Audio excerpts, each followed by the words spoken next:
Hello, everybody. I believe we are live. Welcome to tonight's session of Chaos of the Feywild, our interactive Dungeons and Dragons experience. Thank you all for showing up. We are really excited.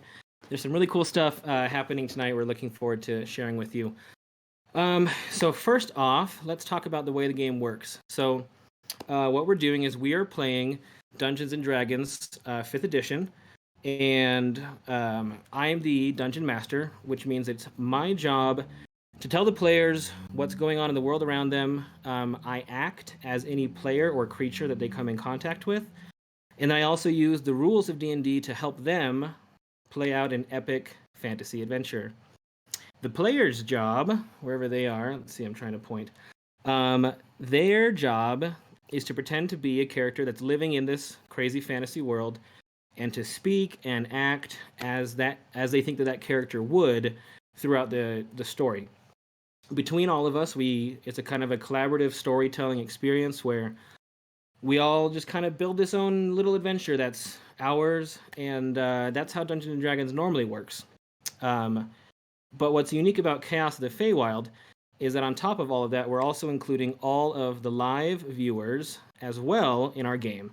So throughout each session, you'll be seeing various polls and questions that pop up in Twitch chat. You should be seeing a test question pop up pretty soon here. So you can go ahead and answer that question as it pops up, and you'll see this cool overlay that says Chaos Incoming that lets you know when you are taking control of our game. So go ahead and fill that out, and we should be able to get those results live. As a note, the players, they don't know when this is happening. They have no idea. All they know is that the game will suddenly and rapidly change around them as you guys make decisions that comes over to me, and then I implement those in the game as best as I can live while we are right in the middle of all that. So as far as they can see, we're just in a video call playing D&D, and they just kind of have to deal with what you guys are doing. So not a big surprise there. Okay. The first question is, what did you think of the first session? And the winner of that poll is #darkchocolate. So there we go. Not a big surprise there. Okay. So now that you've seen the chaos mechanism in action, let's go ahead and introduce our players. So first of all, we have Jake. Jake, if you could wave. Hi, my name's Jake. I'm playing Ponto Puddlefoot, and I eat my ramen dry. Oh, that's kind of gross and terrible. Okay. So, yep, Jake is playing Ponto Puddlefoot, the halfling bard, and got up to some crazy antics last time. Let's see. James, do you want to introduce yourself? Sure. My name's James. I play Sodai Penier. I'm a Knight of the King, loyal to the crown, and I am looking to move myself up in the ranks of my fellow knights. Perfect. Jen, why don't you introduce yourself? Hi, I'm Jen. I'm playing Aenwyn. I'm a half-elf, and I'm Arcane Archer. That is going to be a lot of fun. And then finally tonight, we do have a special guest joining us. Sammy, do you want to introduce yourself and let us know kind of who you are and what you do and what you're all about? Yeah, absolutely. Thank you guys so much for having me. I'm Sammy. Hey. I got into D&D over, all of this wonderfulness of the past year. It's great escapism. So I've been playing just for a little while. I love to cosplay and play lots of video games in my spare time, and I work for Walt Disney World. And I'm playing a character unknown yet. Yes, we will meet her character. Sammy's also on Instagram at Sammy_Lioness. Is that correct? Lions? Close enough, Leoness. Leoness, okay. SAMY_LIONES. You can check her out. She does amazing, really fun cosplay stuff, and definitely deserves your follow. So, awesome. Thank you, Sammy, for joining us, and that should be pretty fun when that all happens. Before we jump into tonight's session, we do have a handful of sponsors and partners that we need to thank. So we'll do that now. First of all, I am absolutely beyond excited to announce an official partnership that has taken place between Chaos of the Feywild and Easy Roller Dice. Easy Roller Dice is seriously one of the greatest dice brands in the world. I've been a big fan of them for a long time. Let me show you this right here. This dice bag from them holds all of my other dice bags. I've got probably 30 sets of dice just in here, and this is my own personal stash. When I have people over to play D&D, they get other dice. These are my special dice that are mine. So I've been a big fan of theirs for a long time. And let me show you. Indulge me for a moment, if you will. You got to check out these right here as well. I don't know if it's backwards or if you can see that, but a lot of their dice have these really cool fonts on them, and it's probably tough to see, but all of these numbers are actually little dragons. So super awesome metal dice. Head on over to easyrollerdice.com to check them out and look at their amazing selection of dice bags, dice trays, dice cups, metal dice, plastic dice, and specialty stone dice, which are just so crazy. Right now, you can check out their new wooden dice cases, 8-inch dice trays, and their aluminum metal dice of the elven kind. You're just going to need to go check those out. I wish I had one to show you, but those are really just the most phenomenal dice I've ever seen. As a gift to all of our fans, Easy Roller Dice has opened up a discount on their store for 20% off your entire first order using coupon code Feywild. So that's 20% off, and that's going to last for the entire season. So our fans get that special discount available to them for the whole season. Also, every episode, every session of D&D that we play between now and the end of Season 1, they're also going to be giving away a $15 gift card to their store that anybody can use for any item online. Tonight will be the first time that we do that. So there's actually 2 giveaways tonight. We will have one giveaway at the mid-break, and the Easy Roller Dice $15 gift card will be available at the end of the show. So make sure you stick around all the way till the end, and all you have to do is just be here and be hanging out in chat and have a chance to win $15 gift card there. Thank you so much, Easy Roller Dice. We are beyond excited, looking forward to partnering with you guys and doing some incredible things this season. Awesome. Jen, why don't you tell us about Wadobo? Sure. Wadobo offers training courses to teach you how to build gorgeous modern websites without needing to know how to custom code. Whether you're looking to launch a career in web design, start a side hustle building websites, or you're an entrepreneur looking to build a website for your new business, head over to wadobo.com/Feywild to sign up for 50% off their new online course.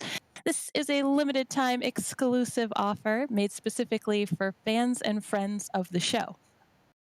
That's Wadobo, WODOBO.com/Feywild. Thank you, Wadobo. Awesome. Thank you, Wadobo. We love you. I think there's another question that should be coming up to the polls here. It may have already gone out, but we're one of the fun things that we're doing is the inspiration die is going to be awarded to one player every session based on what you, the fans, decide. So that question looks like it's probably going out now. So make sure you vote in that. The inspiration die is an extra D20 that one of the players gets to use throughout the game. And it's all based on last episode and the fun and funny and crazy things that they did. Okay, Ginger, why don't you tell us about TLE? You got it. TLE Season 1 of Chaos of the Feywild is streaming exclusively on Twitch from our friends at the League Esports, TLE for short. They host competitive rec leagues and tournaments for amateur gamers across the globe, playing games like Smash Brothers Ultimate, Rocket League, Valorant, and League of Legends. They focus on giving amateur gamers a professional experience with commentary, interviews, play-by-play, and more. To learn more, check them out here on twitch.tv/theleagueesports or head over to theleagueesports.com Thank you, TLE. Yes, we love TLE. And stay tuned all season long for all of our episodes, which will be streamed live on twitch.tv/The League Esports. Okay, let's see. All right.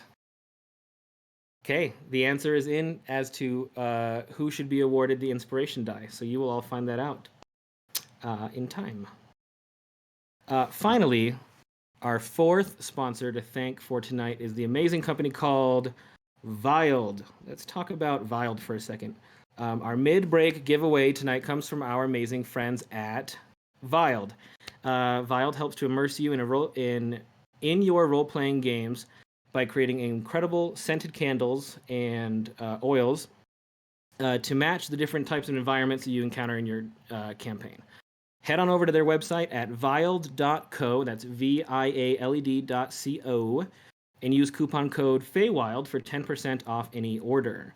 This coupon code is active for the entire season because they are awesome.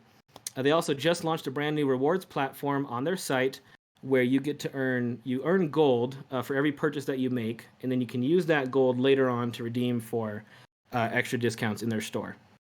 Their adventure kit, which somebody will be winning tonight, contains 3 scented torch candles, 3 metal dice, 1 branded dice bag, 1 branded match vial. The candles with 1 die, all the candles come with 1 die that corresponds to 3 different environments. So there's Mystic Woodlands, which comes with, let's see if I've got them here. Mystic Woodlands comes with this, nope, wrong one, here we go. This bronze and green metal die comes right in the candle. They just stick it right at the top. Radiant Wildfire, I'll show you that in a second. And then Oceanic Abyss comes with this blue and silver metal die. So you get the amazing candle, and you get the dice as well. And I'm a big fan of these guys. We actually connected originally because I was so excited about their photography and their packaging and everything that they did. I work in the design world and was blown away. So I just want to kind of show you each of the 3 candles comes in this cool bag, and they're hand poured. And as they pour the candles, you can see they stick one of the metal dice right in the top there. Let me see over my shoulder here. I don't know if you can see the flame. I'm actually currently burning the Mystic Woodlands candle, and my home smells incredible. It smells like I'm in the middle of a magical forest right now. And it's really cool, and it helps to be immersed in the story. And I am absolutely a huge fan. So make sure you head on over to their website, viald.co, vialed.co. Okay, one lucky winner tonight is going to receive their entire adventure kit, which is all 3 candles, all 3 dice, during the mid-break of the show. So make sure that you stick around for your chance to enter. Because of the crazy international shipping right now, unfortunately, this giveaway is only available to people in the continental United States. So all of our friends and fans in Brazil and UK and Australia and all around the world, unfortunately, you are not able to win this tonight, but you still have access to that 10% off all season long available from them. So thank you, Feywild. We love you. Okay, one more poll just went out, and it looks like Mystic Woodland is the most desired scent of the 3. Awesome. Oh, and they're in chat as well. Looks like some of our friends from Feywild are also in chat with us, so feel free to hang out with them. Okay, with all that said, let me take a drink of water, and we can get started on tonight's session of Chaos of the Feywild. Okay. So, we begin with a recap of Session 1. So, our story began in the human capital city of Ankeford. That city name was chosen by our Patreon supporters. Thank you. We met all 3 of our main cast members as they were each heading on their way up towards the palace to go talk to the king about something that each of them needed. On the way there, they each encountered all the crazy chaos magic that's been going out through the kingdom and is mysterious, and nobody really knows exactly why that's happening.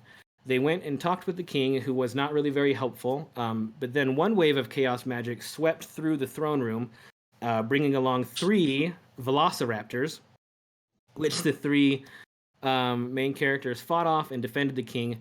He decided, in his infinite wisdom, that it would be wise to send the 3 of them off and try and determine the cause and the source of this chaos magic, which they expected was probably coming from the Feywild. Now, the Feywild is a mystical and mysterious realm where the plants are ginormous and there's all sorts of weird colors. Time and space get a little fuzzy around the edges, and it's also the home of the elves.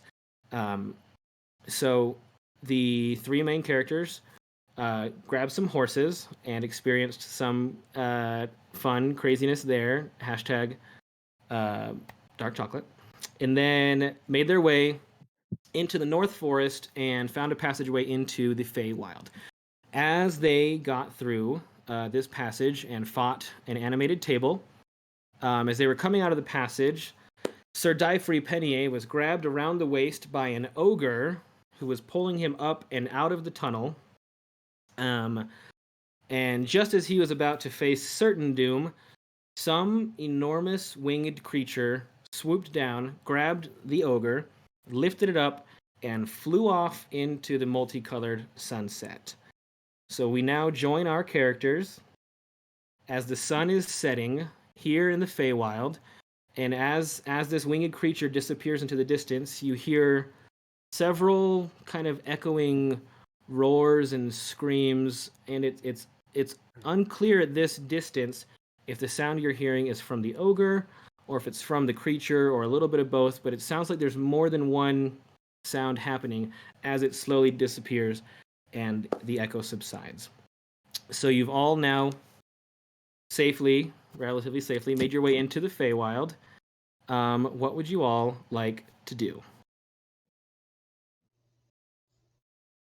Well, that happened. I think that we should probably take a rest here for the night. What say you, Aenwen?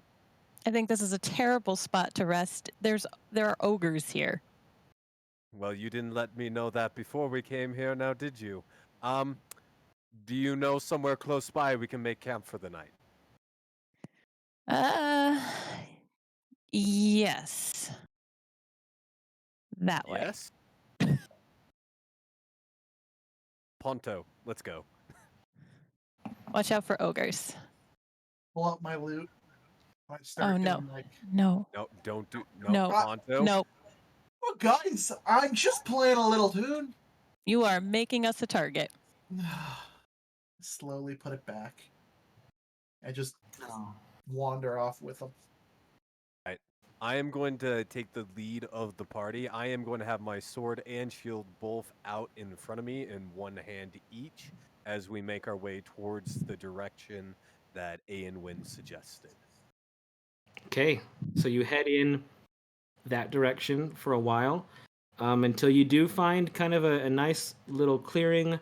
You're in a relatively dense forest, but there is enough. You kind of find a flat piece of ground that seems like it's not super wet, and you can probably camp for the night. This looks like a good spot. All right, we should probably figure out who is going to stand guard. Like you said, there are ogres in this forest. Again, thank you so much, Aenwen, for letting us know that beforehand. You're welcome. I volunteer for the first watch. Any objections? Good night.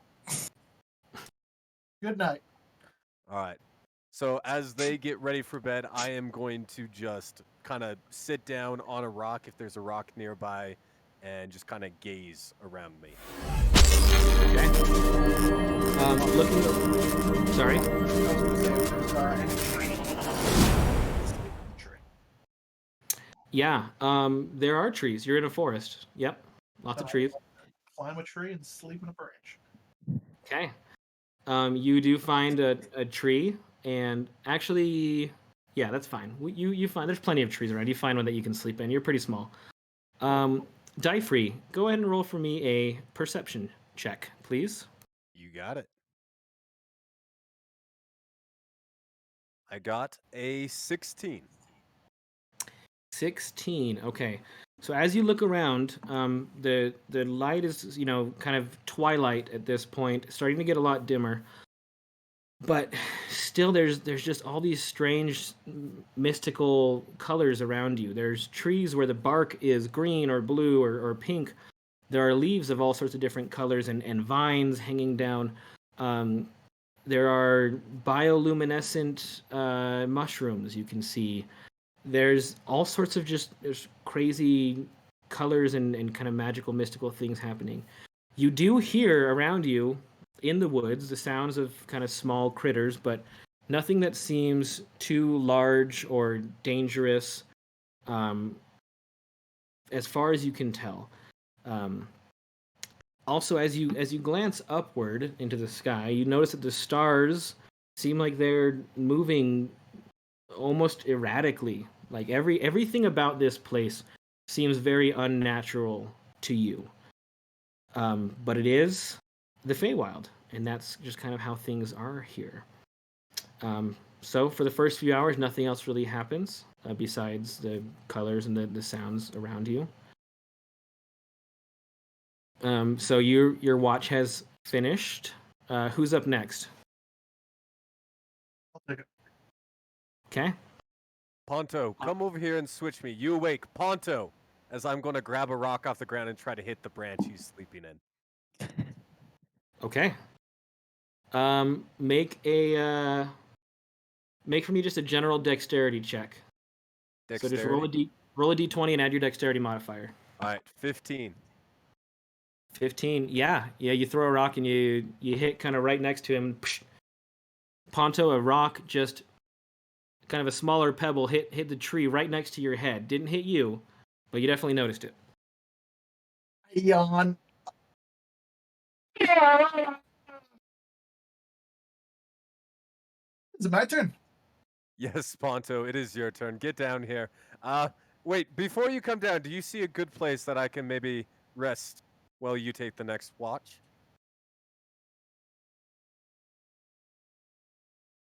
Come sleep up in this tree if you'd like. As I'm not going to respond to him and turn my back to him and start walking towards like an open area of the field. Yeah, you do have like a tent and a sleeping bag and stuff with you, so. All right. Then I am going to pitch my tent, climb inside, and get my sleeping bag. Okay. Ponto, you notice the same things. You hear some strange sounds around you, sounds that sound like birds or creatures that you're unfamiliar with. Nothing approaches you, nothing seems that dangerous, but you are in a pretty weird place. Okay. I'm gonna pull out a hand drum that I have in my pack and kind of like softly kind of drum to kind of the beat of the forest that I'm kind of getting. Like, Okay. with all the animals and stuff. All right, go ahead and make a performance check. I'm gonna summon some birdies.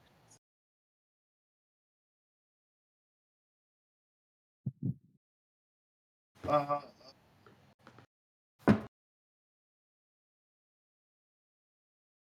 29. 29? Okay, you find yourself like magically, mystically in tune with all of the sounds around you, and where other people would have just heard, kind of dissonant noise and other things, you actually do hear kind of a melody that all the different frogs and birds and little critters are weaving, and you're able to pick that out and find the through line and play a beautiful, beautiful beat on your drum. And as you do, you actually feel like there's a little bit of call and response as you play something, and then you kind of hear similar rhythms coming back to you as you and the sounds of the night become one. 29's a pretty high roll. So good job on that. That's definitely the most notable thing that happens during your watch. So if you want to swap out.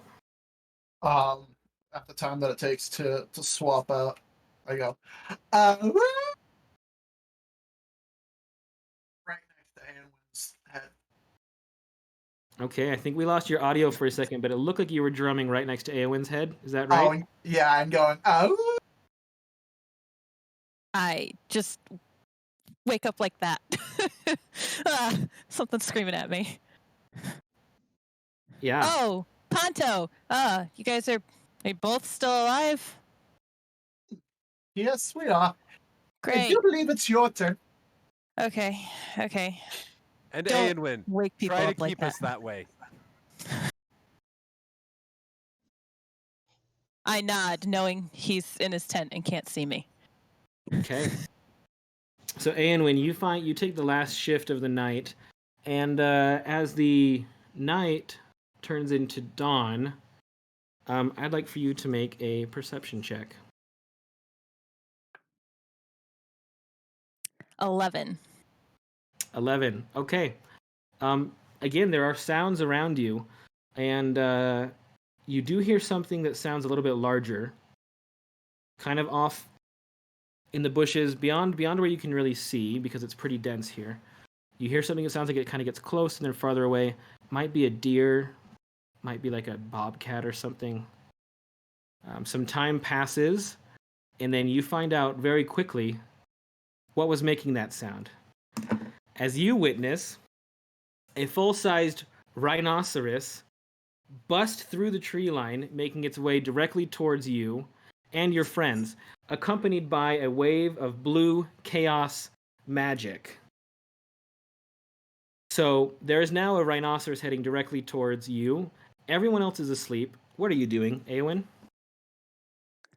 Well, as someone who's been charged by a rhino before, I'm gonna try and climb a tree, because rhinos aren't very good at climbing trees, as far as I know.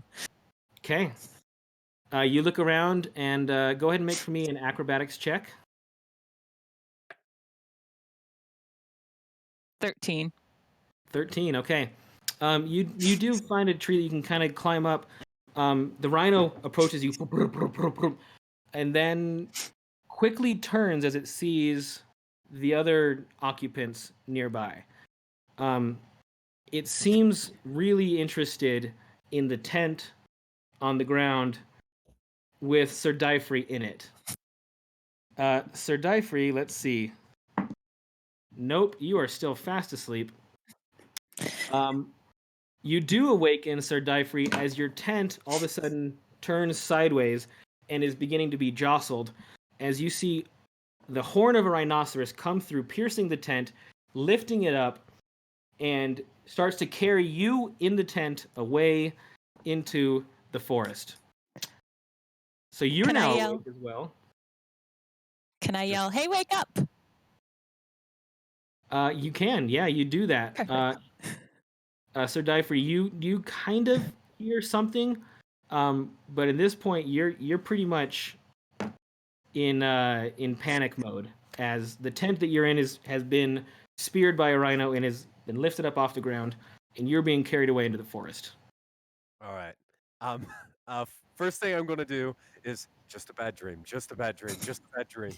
As I realize what is happening as I am being carried away, I am going to attempt to take my knife as I'm still like trying to get out of my sleeping bag, take my long sword, and kind of cut myself out of the tent so I can out of it. Okay.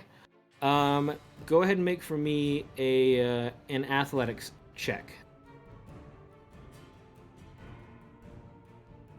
I got a 6. 6. Yeah. With kind of everything jostling around, you reach for where you want the sword to be, and it's just not there. You're just grabbing loose cloth and other things that are just kind of jingling around. You are now absolutely just being carried off into the forest. Ponto, you awaken as you hear all this commotion below, and you see a rhino pick up the tent and carry it off into the forest. Aenwin and Ponto, what are you doing?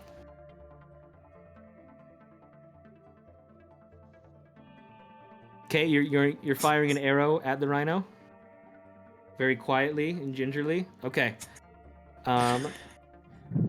Go ahead and make an attack with your arrow.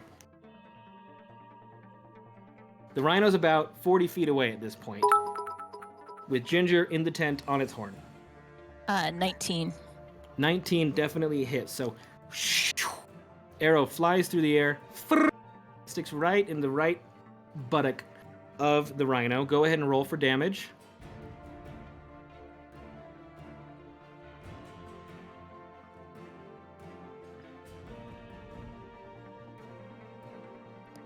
Six. Okay. Awesome.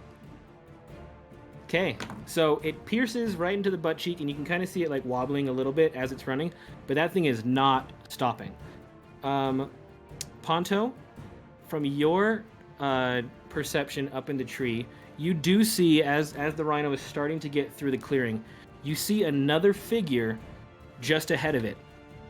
It looks like a human woman from your perspective here. You kind of see a flash of something moving very, very quickly.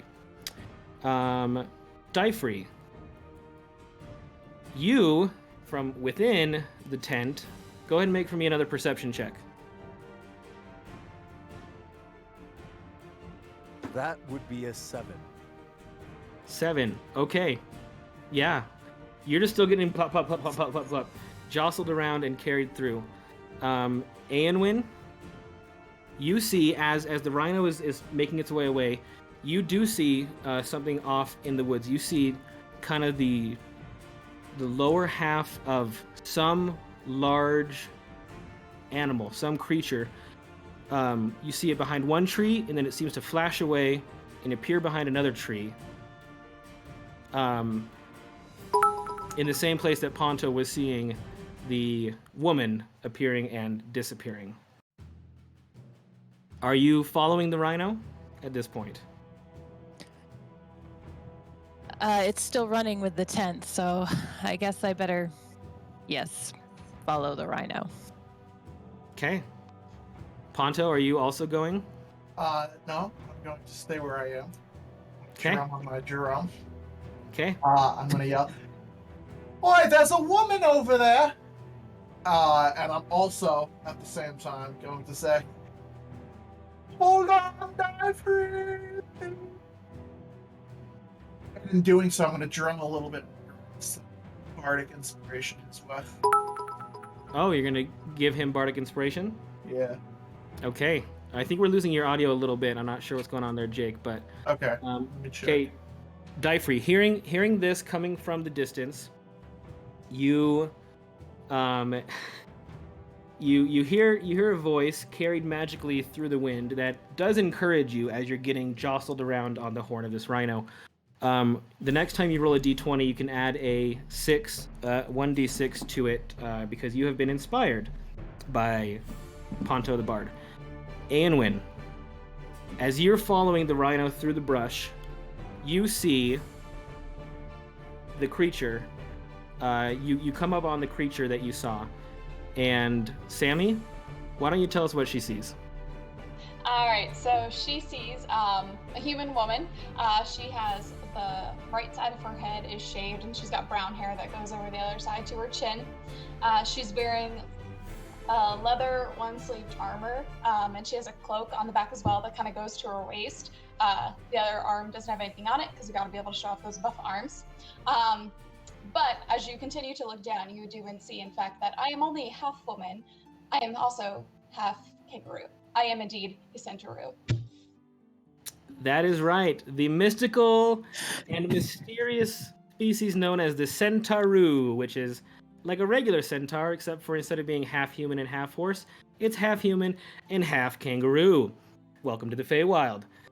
So at this point, let's all go ahead and roll for initiative as the rhino is continuing to blast its way through the forest, and we'll see what happens to poor Sir Dyfree. 15. Okay. 21. All right. Ponto? 18. 18. And Sammy, the unnamed character. 15. 15? 15 of that. Okay. And you and Dyfree both got a 15? Okay. Yes. You will go first because your dexterity score is higher than his. Okay, so we are now in combat. Aenwyn, the rhino is still about 40 feet ahead of you. It is your turn. What would you like to do?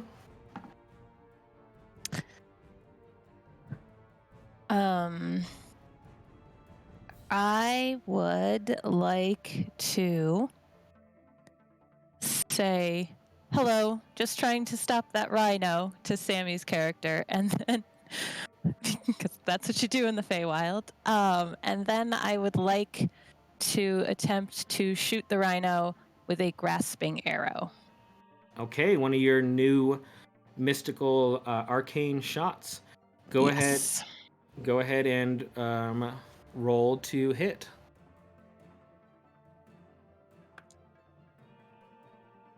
$15. Okay, 15 does hit. So why don't you tell us what happens as this arrow hits? Why don't you explain to us that special new thing you can do? So grasping arrow is going to do some additional poison damage. It's also going to reduce the speed of the rhino by 10 feet, which is probably useful in this circumstance. And then it's going to take 2d6 slashing damage the first time it moves a foot or more. Okay. So go ahead and roll for damage on the regular arrow.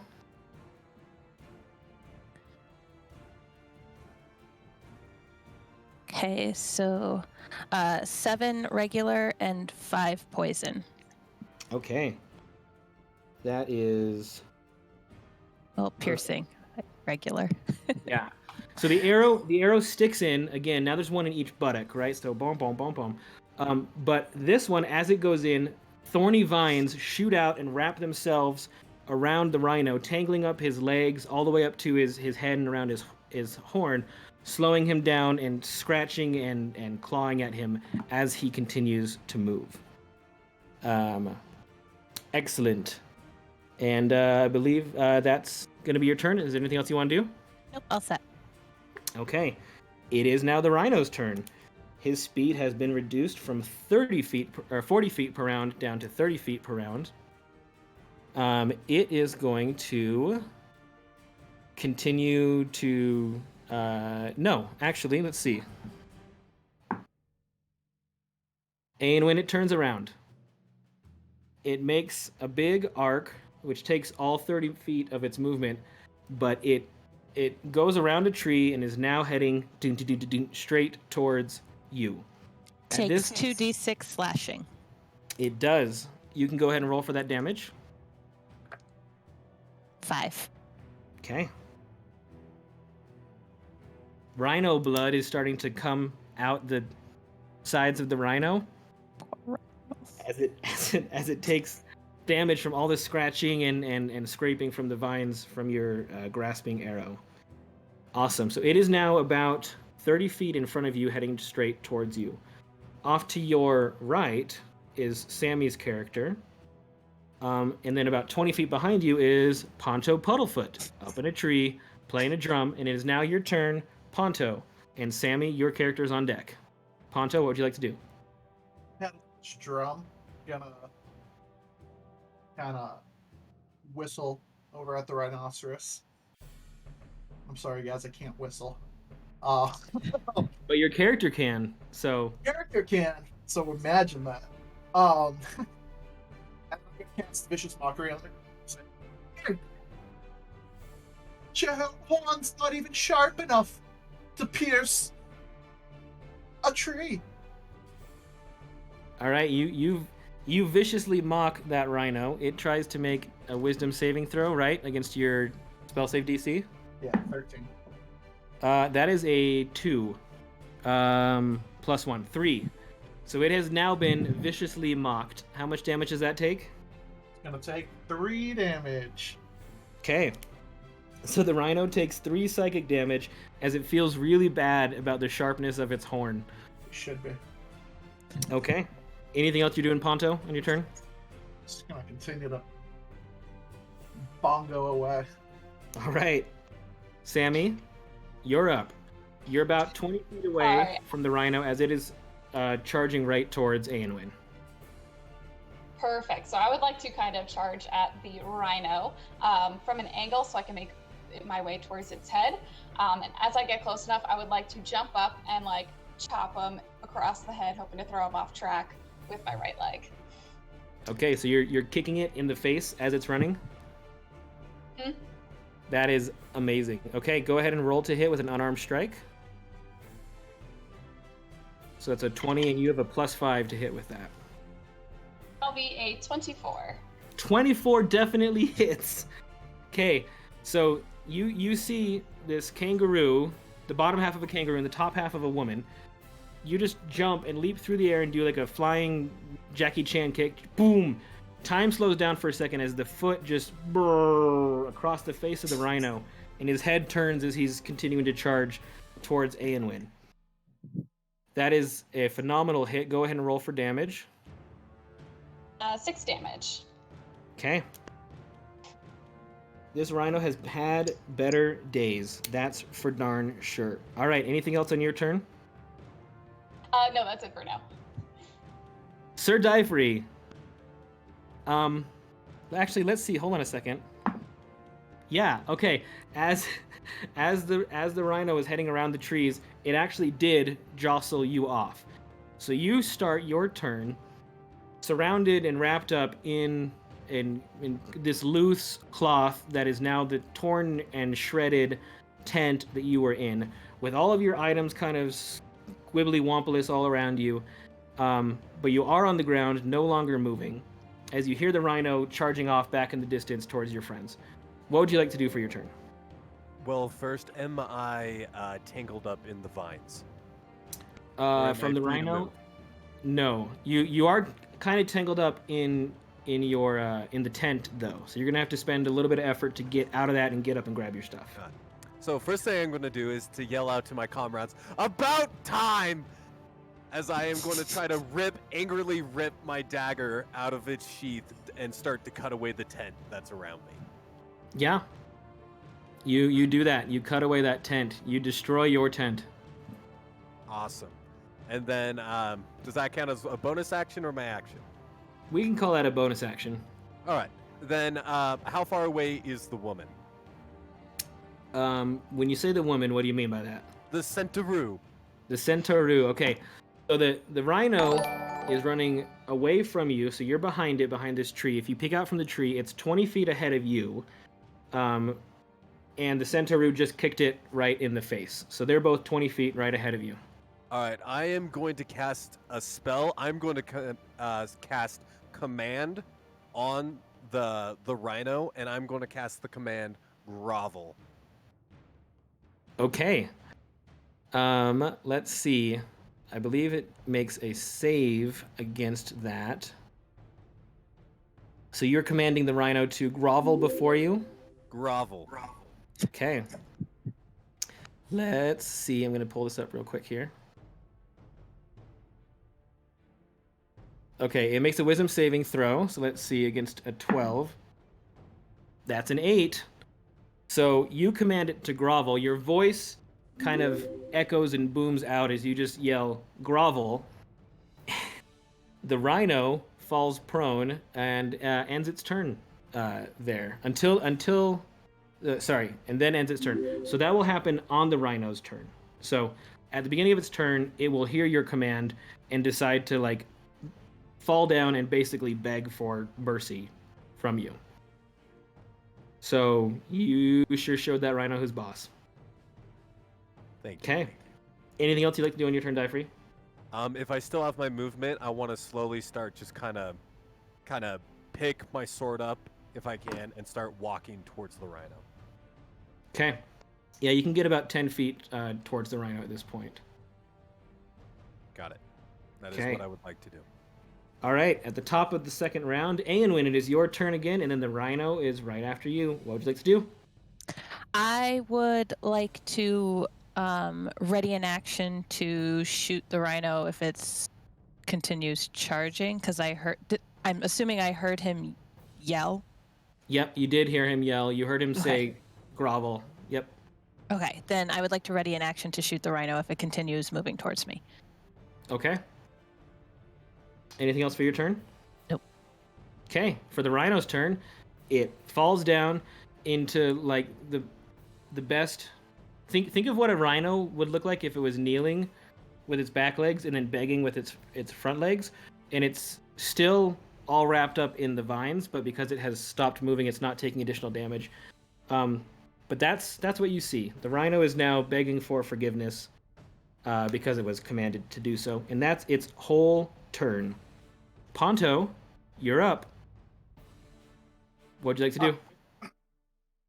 I'm gonna keep drumming away because it seems to be working. And I'm also gonna hold my action to see if it like gets up and charges. I'm gonna hold another vicious mockery if he does get up. Okay, on his next turn. Mm-hmm. Okay, great, awesome. Sammy, you're up, and Sir Difer, you're on deck. What'd you like to do? So I'm gonna kind of just slowly approach the rhino and kind of like look down at him, and kind of like pat him on the head and be like, "He's a good boy. He's a good boy. He's a good boy," and like see if he gets up at all. Make an animal handling check, and don't have Sir Difer help you. 15. 15. Okay. Yeah, it does seem to actually calm down. It was probably rampaging because it didn't belong here, and it was brought here mystically through the chaos magic.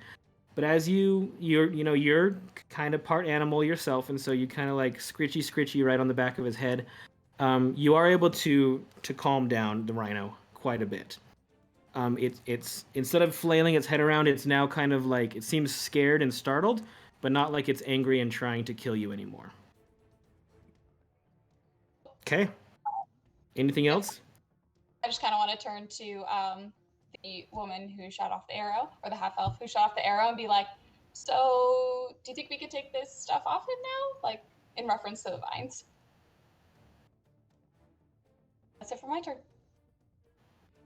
Okay, Diefrey, it's your turn. You see the rhino has been calmed by somebody who did really well with an animal handling check. Something quite unfamiliar to you. What would you like to do? All right, I am going to approach the rhino with my movement, and I'm going to ignore the centauru just for a second without making eye contact. Take out my dagger and then start to cut the vines off it. Okay. Because it's calmed down at this point, you don't even need to make a roll to do that. You are still inspired, by the way, so make sure you remember that. Next time you make a d20 roll, you can add a d6 to it. The rhino has entirely calmed down now and seems quite docile. You cut off the vines from it, it stands up and gently trots away into the forest. All right. Leaving the four of you there after this chaos has happened. All right, I am going to turn to the centauru without knowing her name and be, "Is that a friend of yours?"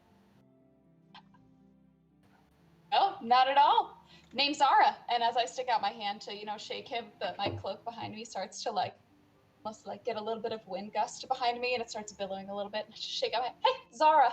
Of course. As I look at my shield and one-hand sword, I'm going to kind of sheath my long sword and shake hands with. Is it Ara? Ara, is that correct? Ara. It's nice to meet you, Ara. I am Sir Diefrey Penier, Knight of the King. Nice to meet you, D3. D3? What is that supposed to mean? D3, right? No, die-free. D3. Die-free. Oh, I see. I heard D3. It must have been because I was, getting over the Ara thing. It's Zara. All right. Well, it is very nice to meet you. Is there any way you could help us and tell us where we are, as our guide seems to lack some of that knowledge? We're in the Feywild. Yeah, which just do you not know? Didn't you have to go through some craziness to get here? There was chocolate pudding and velociraptors, but beyond that, could you, we are on a quest to find the source of this blue aura that has been going around. Do you know any information about this? It is of the most urgent. I can't say that I do. Where are you guys thinking about heading to, try and figure this all out? And at this point, I kind of turn to the half elf, because she obviously knows, where she is. So she seems like the most reputable source of information. I point in the direction we'd been heading before, and we were going to go to the half-elf city and see if we could pick up some leads there. Ah, cool. Awesome. Well, I mean, I'm on my way to go see the Queen of the Feywild. She might have some more answers for you if you wanted to head that way. If you don't mind us tagging along. I kind of look side-eyed Dyfrey and Ponto. I jump down from my tree and I go, "There's a queen! Yeah. I mean, Queen of the Wild!" man, you guys really don't know much about this place. Yeah, none of us know much about it. I mean, that's fine. That's cool. We're all learning here. We're all learning. Can't say I'm too familiar myself, but I think I know a little bit more than you guys. So yeah, let's go head along the way. Last time I was here, it was this way. So let's go. What were the rest of y'all's names? And Win. Nice to meet you. And you, sir? I'm Ponto. I do like a very exquisite bow. Oh, I take out the one side of my cape and let it billow in the wind as I bow as well. It is wonderful to meet you. Okay, from here, if you head northeast, Zara, you know that the home of the Wood Elves, where you're heading towards, where Aenwyn is also heading towards, is the Wood Elves, because there's not a half-elf city. There's a Wood Elf, though. That place is called the Spire, and you've never been there. Aenwyn, you have some vague memories as a child of being there, as that was where your father's home was, and he took you there long time ago. So you've got kind of some blurry memories of trees and seeing all of the wood elves there. But between the two of you, you do figure out kind of the best way to head through the woods towards this location. You get about halfway to where you're planning on going when you all see off in the distance a hooded figure wearing dark blue robes, kind of like a dark blue cloak over its head. And you also see some kind of commotion. Seems like there's some electricity and smoke kind of puffing in front of him.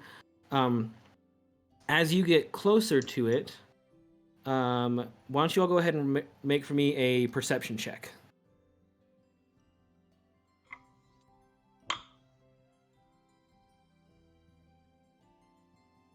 $12. 10. 14. 13. Okay, nobody got above a 15. So, as you're getting closer to this figure, and this electricity and smoke that you're seeing, you do feel another blue wave of chaos energy rush through you, and you see the figure in front of you shift a little bit, kind of get taller and shorter and move around, as something happened to that figure. After that wave passes through it, the figure turns, and let's see, who got the 14? Okay. Zara, you do see kind of a goblinoid face. So it's, it looks kind of like a goblin, but this is the size of a full-sized person. So goblins are tiny creatures. but you do see it turn and kind of look and scowl as the four of you are approaching. Quickly, what are each of you doing as you see this? 5 Personally, seconds. I think of him as another traveler in the road. So, like me personally, I'm just kind of doing like a, what's up? Okay. As you say what's up and wave, a small tiny goblin hand reaches out of the front of the cloak and waves at you and then comes back in. But it's much higher up this creature than its arms should be. And then you see kind of fear in its eyes. Yep, okay. As it's turning, you see it kind of fall forward and land on the ground, and then you see 3 lumps of movement underneath the cloak, the blue cloak, as you're all beginning to approach. You hear several sounds of different creatures kind of screeching at each other as you approach. Everybody go ahead and make for me one more perception check here.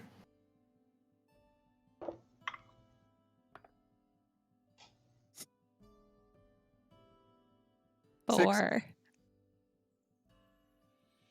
Got a 12. 16.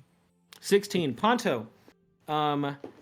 So apart from seeing this weird creature thing happening, you do see where the source of the smoke and the electricity is. You see a small kind of reddish orange creature, maybe the size of a cat or so, in a cage that has been crafted out of bent branches that seems to be glowing with a little bit of magical energy. You see the creature inside trying to move, and you see these kind of puffs of smoke and electricity as it seems like it's trying to get out but can't. You're all about 30 feet away from the figure on the ground. What are y'all doing? I'm gonna attempt to run and get that cage and pick it up and like grab it, keep running forward. Okay. As you run forward, you hear, "Oh no, no, oh no!" You hear 3 distinct voices come out from under the cloak. As at this point, a goblin emerges out the face hole of the cloak. You see 2 tiny goblin legs kicking out the bottom of the cloak, and there's still one more lump moving around underneath the cloak. You get up to the cage and start to try and fiddle with it. You do feel this kind of magical aura around it. What's everybody else doing? All right, I am going to attempt to run towards the goblins. I am not going to have my sword drawn, but I will have my shield out as well as one hand on my hip by my sword as I am going to attempt to sprint towards them. Okay. So you're sprinting towards this creature on the ground with your hand on your sword and the shield. You can get all the way right up to it with your full movement. As you do, you see one goblin just sprinting off into the forest to the left. The one that was kicking its feet kind of backs its way out of the cloak, and the third one is still popping around inside the cloak. All right. As I approach them, I am going to call over to Ponto and be like, "Ponto, brothers of yours," gesturing to how small they are. No, but I've done this trick before. As I kind of smirk and glance back at the goblins, I am just going to kind of like look at the one that you said one is still in the cloak moving around, right? And then is there one outside of it that can see me? Yes, so the one that has backed its way out is basically right underneath you with your sword and your shield. One is currently sprinting away into the forest. And then there's one that's still trying to find its way out of the cloak. All right, so I am going to grab the cloak and just kind of like hold it up and kind of jostle the next goblin out. Be like, Okay, so you pick up the cloak, As you do, what are Aenwyn and Zara? What are you up to? I'm going to knock an arrow so I'm prepared if things get ugly, and then I'm going to turn to Zara and say, I only just met these two yesterday. I'm just gonna kind of look at her and stand there and be like, "Oh, you guys seem to have such great chemistry, though." And I'm, just kind of standing there, like, kind of laughing at this whole thing as they're chasing goblins around and shaking them out of cloaks. Like, I find it very entertaining. Okay. Sir Difer, you are able to dislodge the third goblin. You do notice, as you do, that both of them have kind of like a brand or a scar across the side of their head, in the shape of kind of a strange symbol that you're not familiar with. But both of these goblins have it. The goblin that ran off into the forest, you didn't get a good enough look at him to see if he had it as well. But there's something going on with these two. At this point, there's a quick flash of bright blue energy right around Ponto, as you feel a magical beam of light start to float around your head and go right into your face. As you were chosen by the players to have an extra die for inspiration because of your naked antics during episode 1. So congratulations on that. You can use that to re-roll a failed roll. You can use it to roll at advantage. You can use it to cause an enemy to roll at disadvantage. Or you can do a +3 to any roll in exchange for giving up that inspiration point. So that's from the fans. There you go. Okay. Okay, so the two goblins start to scatter off. Ponto, you are able to kind of jimmy open this cage, and the creature, as soon as you are, starts to jump out, crawls up your arm, and then in a puff of smoke and electricity, disappears. Zara, to your left, there's another quick puff of smoke as the creature reappears, and you get a good look at what was causing all the commotion. And this is what it looks like. It is a baby red blink panda. So this is a mystical fey creature that lives in the Feywild and has teleportation abilities. And this is a baby, and it seems like it was probably either abandoned or orphaned, or for some reason it's on its own. A creature this small and this adorable wouldn't normally be on its own. Something has gone wrong, and it seems as it's puffing around and appearing and whoosh, disappearing and puffing around, it seems like it's interested in the four of you, like maybe it's hungry or it needs something. What are you all doing? See, ends up over here. I literally have that same reaction. I'm like, oh my gosh, you're so cute. I'm gonna attempt to pat him behind the ears again, like I did with the rhino. See how he reacts. Okay. I am going to take out my health potion that I should still have from episode 1 and uncork it and be like, come here, come here. Okay. You take out the health potion, and it starts to kind of make its way over after getting some scritchy scratch. It seems like it's really interested in you guys. Like it's lost, and it just needs a family. It needs somebody to love it. The healing potion wouldn't really help it out too much at this point. It's not really injured. It's just kind of sad and lonely. It looks up to you as you open it up and just kind of. Are you lost, little one? As I attempt to do the same thing as Sammy and just kind of scratch it behind its ear. As you scratch it, Aenwyn, what are you doing? I say, no, you're terrible with animals. And I'll come forward and try and gently scoop it up. Okay. Okay. First, Diefrey, make an animal handling check. Don't fail me now. I got a 14. Can I use my inspiration dice to make him roll again? Yeah. If you want to Okay. spend your inspiration on that. But you also have Bardic Inspiration, Dyfree. If you want to add a d6 to that first roll, you can do so because you were still inspired from the drumming as you were being carried away by the rhino. Well, if I have to re-roll anyway, shouldn't I use it on my second roll that he's making me re-roll? Are you trying to get me to lose that? Ponto, I'm why don't gonna- you tell us what you're trying to do here? Yeah. I'm Are you trying to cause him to roll at disadvantage?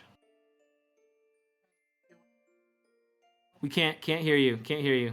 sorry. Can you hear me now? Yeah, stay close to your Okay. mic. I'm humming a little tune to kind of like charm him into not really thinking about like what he's doing. And you're trying to cause him to roll at disadvantage? Roll at disadvantage, yes. Okay, so the fans voted to give you this extra power, and you're using it to cause him to roll at disadvantage. Okay, go ahead and roll again, Dyfree, All and right. take the lower of the two animal handling checks. All right. There's one.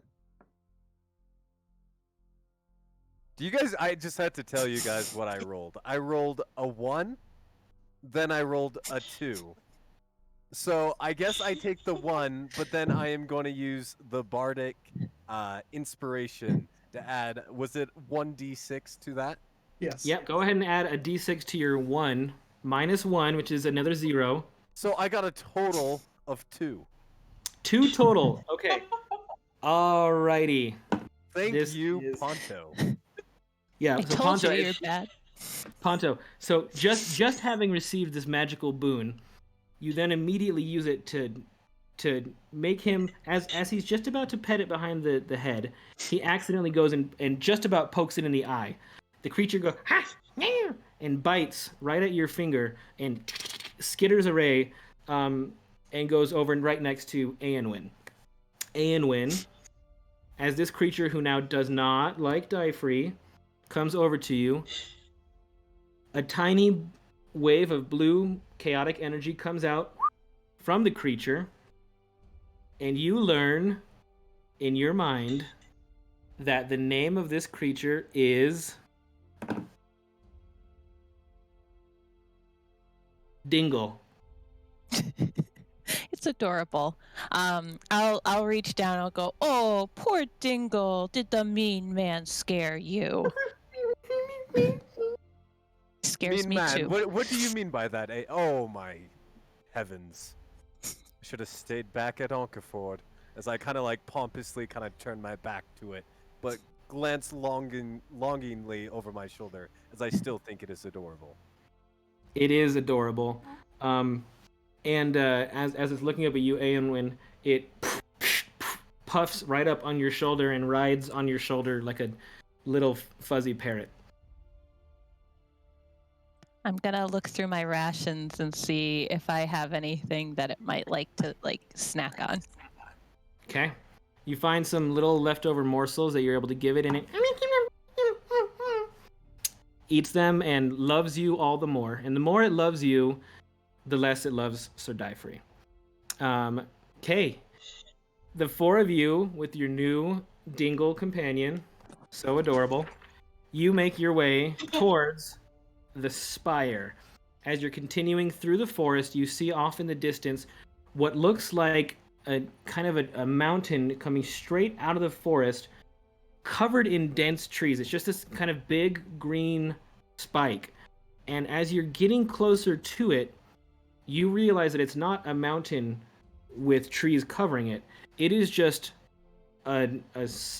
several super tall, super dense trees jutting up out of the forest as you see the spire, the home of the wood elves, about 1 hour off in distance from travel.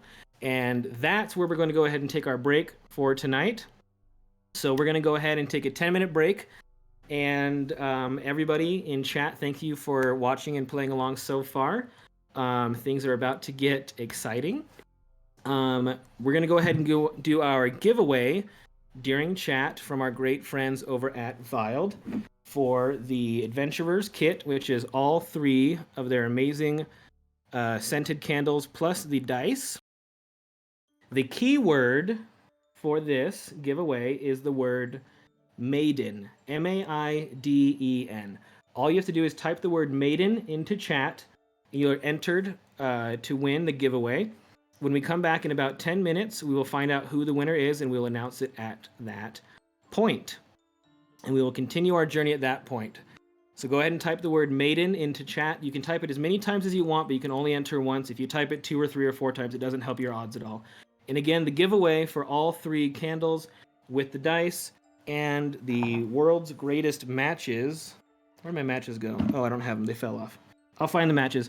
All of that comes in the Adventures Kit. This is only open for people in the continental United States because of crazy shipping right now with how crazy the world is. We'll be back in about 10 minutes, and we'll see you all then.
Okay, welcome back, everybody, from our quick little break.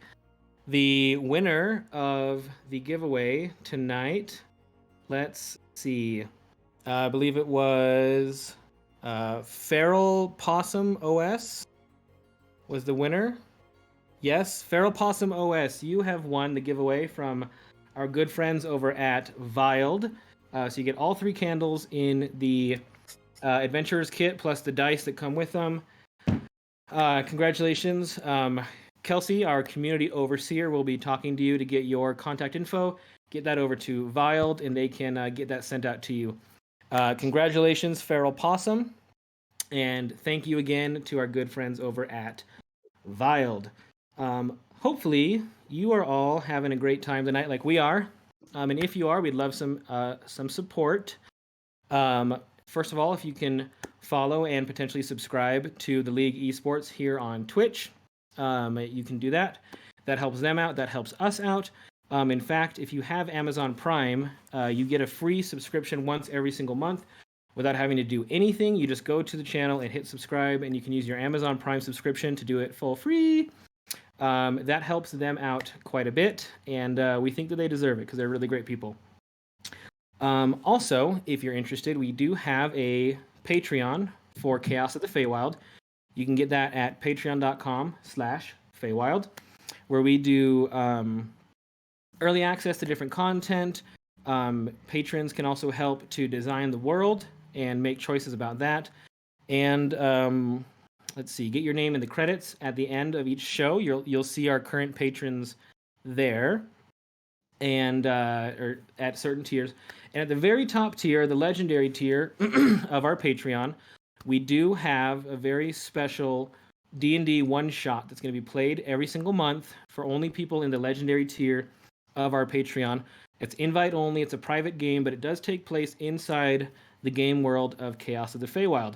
For February, our legendary tier Patreons will be joining us for an adventure called The Quest for Dark Chocolate. That's right.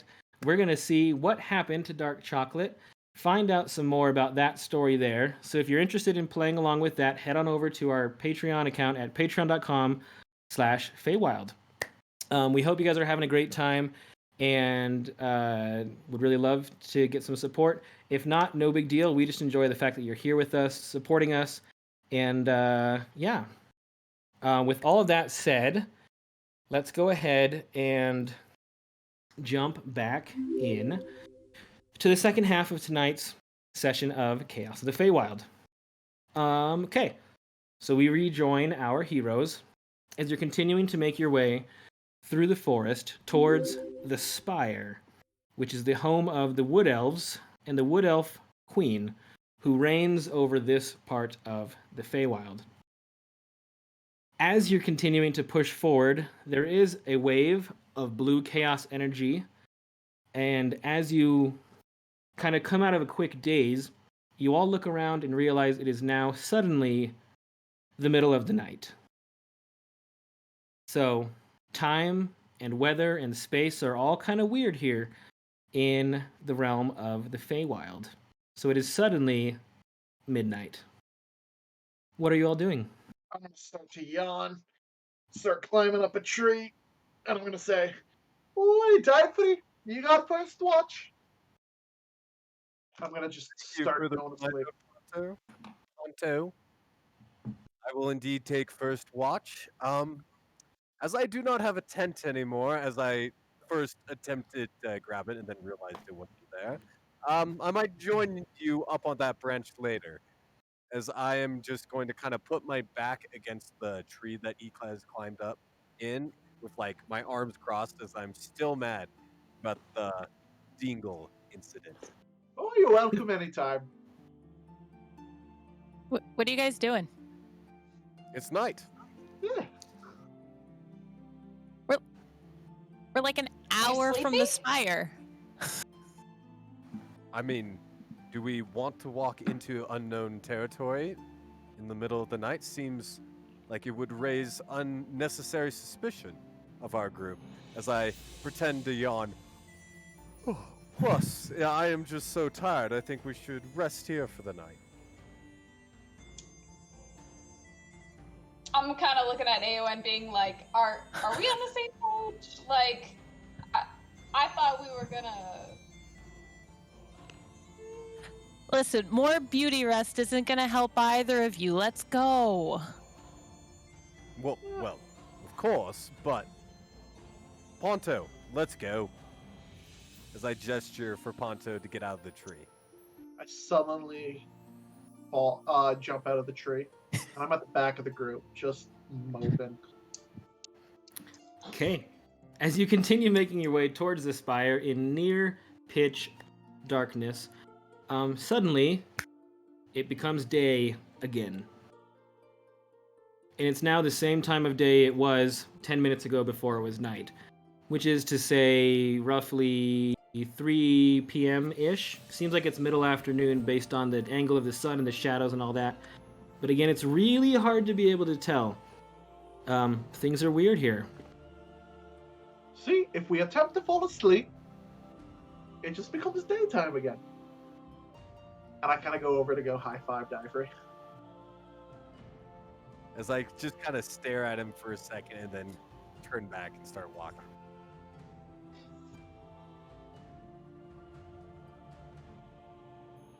Sad. I I want to suddenly... walk up to Ponto and like kind of like tap him on the shoulder and be like, "Hey man, come here," and I'll like supplement his high five. Come here. Yeah. When she does, it almost pushes you back. There's so much power behind all 4 of her limbs that with your little frame, it's actually kind of startling. Who?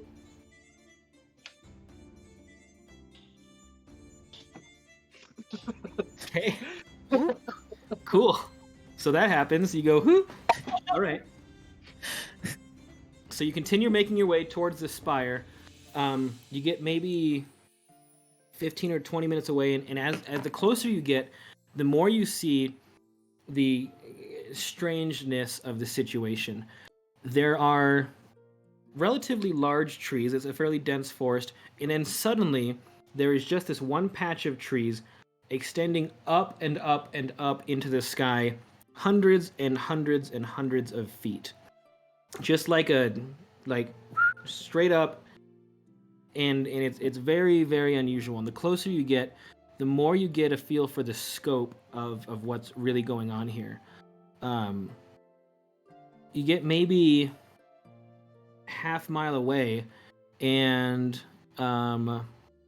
let's see. Everybody go ahead and make for me a survival check.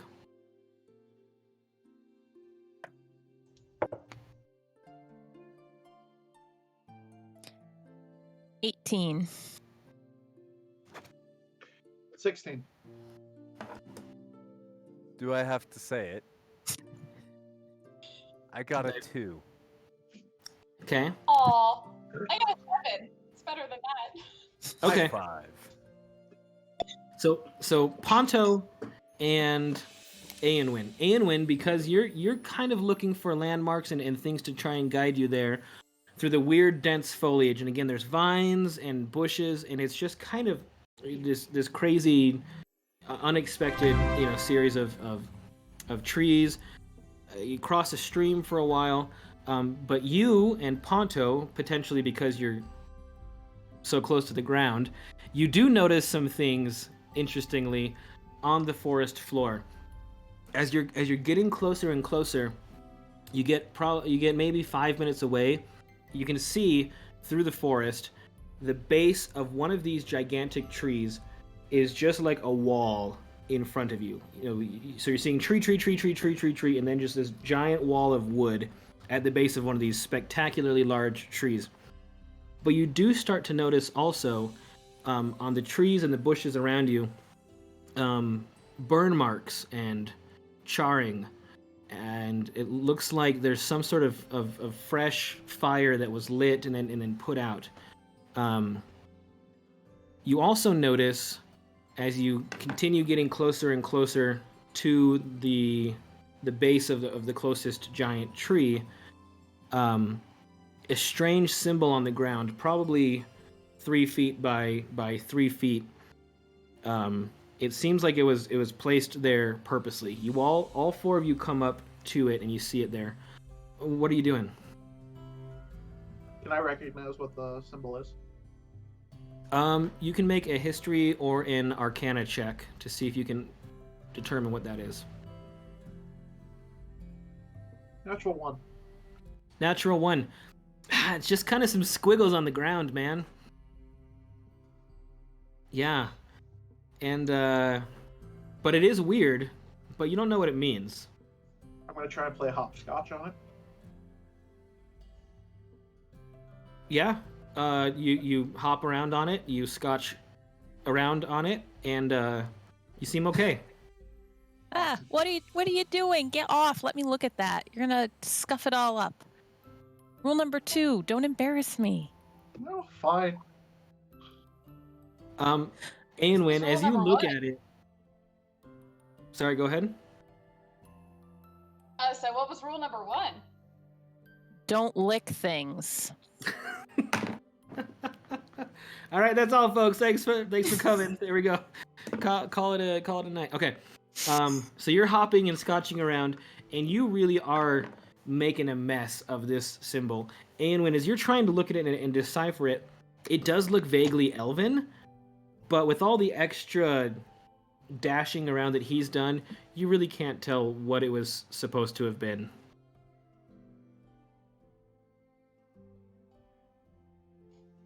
You continue making your way towards the base of these trees, and as you do, Aenwyn, a flood of memories comes back to you as the four of you witness in front of you a handful of these gigantic trees, again, just straight up.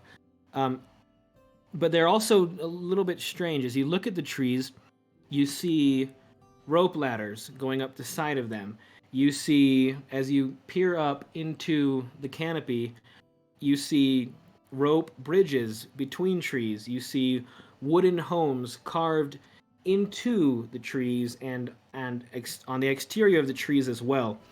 You look up and it looks like it wasn't naturally like necessarily like hewn like with an axe, but there are kind of cave-like entrances into the tree that it looks like it kind of grew that way, almost like there was some cooperation between the people who live here and the trees themselves to create these homes with branches linking up the different trees. As you see this entire small civilization living in these handful of maybe 24 of these giant trees, perched in them and on them and around them, with all of the different paths in between them. And Aenwyn, you absolutely recognize from your memories, this is the spire. This is the home of the Wood Elves. Hey guys, it's the home of the Wood Elves. Told you it would only take an hour.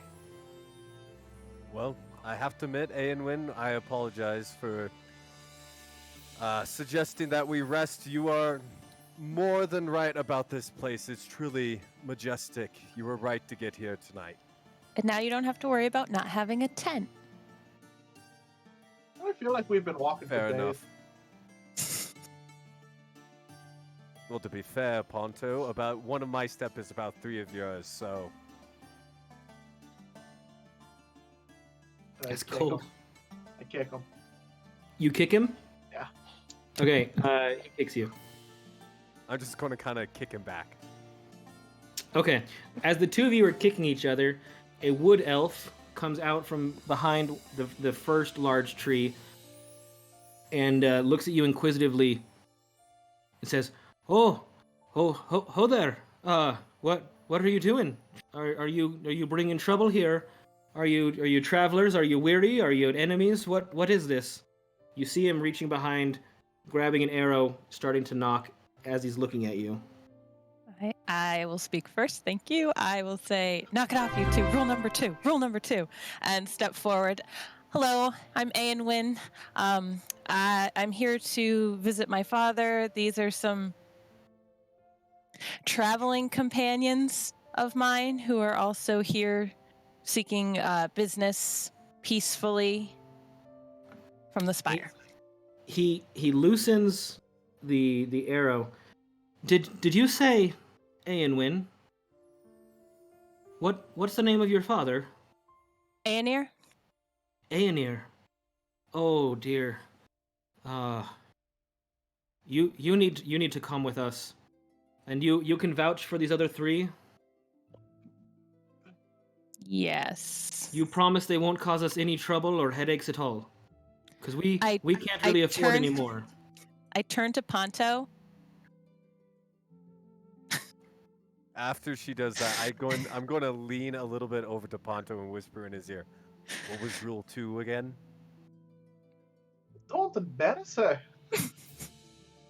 Got it. Thank you. And you still have the Pearl of Power, right? As I'm going to reach into my pocket to make sure it's still there, feel it. Ponto, yes, I do have the Pearl of Power. Is that what we're calling it now? The Pearl of Power? And the deal's still on from before, correct? What deal do you speak of? We'll talk about it later. If it involves you licking things, I'm pretty sure Anwin would not want us doing that right now. Rule number 2. Absolutely not. We'll talk about it later. The wood elf takes you up to the base of the central tree. So as you're kind of winding your way through these gigantic trees, they're kind of getting bigger and bigger, and then the one in the center, it seems like it's like you can barely, as you're standing next to it, right up against it, you can barely see both ends of it. It would take a long time to walk around the base of this tree, to circumnavigate this tree. You see him kind of reach up and pull out a rope ladder that was kind of camouflaged up against the bark. And he says, What again is it that you're doing here? You said you need to see your father. Why is it that you've come for him here of all places? Because he lives here? Oh dear. We haven't seen your father in probably almost a decade. This is his home, but we all figured he, left or passed away or went back with you with his family. He used to tell us tales of the beautiful human woman and his daughter. I'm sorry to say he's not here. Oh. We could maybe use your help though. Why are all four of you here? Were you all coming to see her father? Well, actually, we Yeah. were... Oh, continue. Oh no, go right ahead. Well, I was just going to tell this gentleman that we were trying to discover the source of this strange magic that has been going around the land. Aenwin, are you okay? As I gesture as she seems to be taking this news rather hard. Are you speaking to me or to her? There's quite a lot you just said there. Maybe we should let her have some time. But yes, the chaos magic. We've noticed the increase as well. Perhaps you should speak to the queen about that. I don't know if I have the right to speak on such matters. Fair enough. Thank you for your help. So, yes, you? Yeah, the little one. What were you going to say there? How would we get a hold of the queen? Oh, she's just up at the top. It's about an 800-foot climb. Takes a couple hours, but you'll probably make it. You wouldn't happen to have, like, a way to automate it, would you? No. You just climb. Just take the path up. The folks here are good. We love freedom. We're not that violent. There are different types of elves here in the Feywild. Seems like you're not quite all from here. Maybe you, the Centauru, of course, but there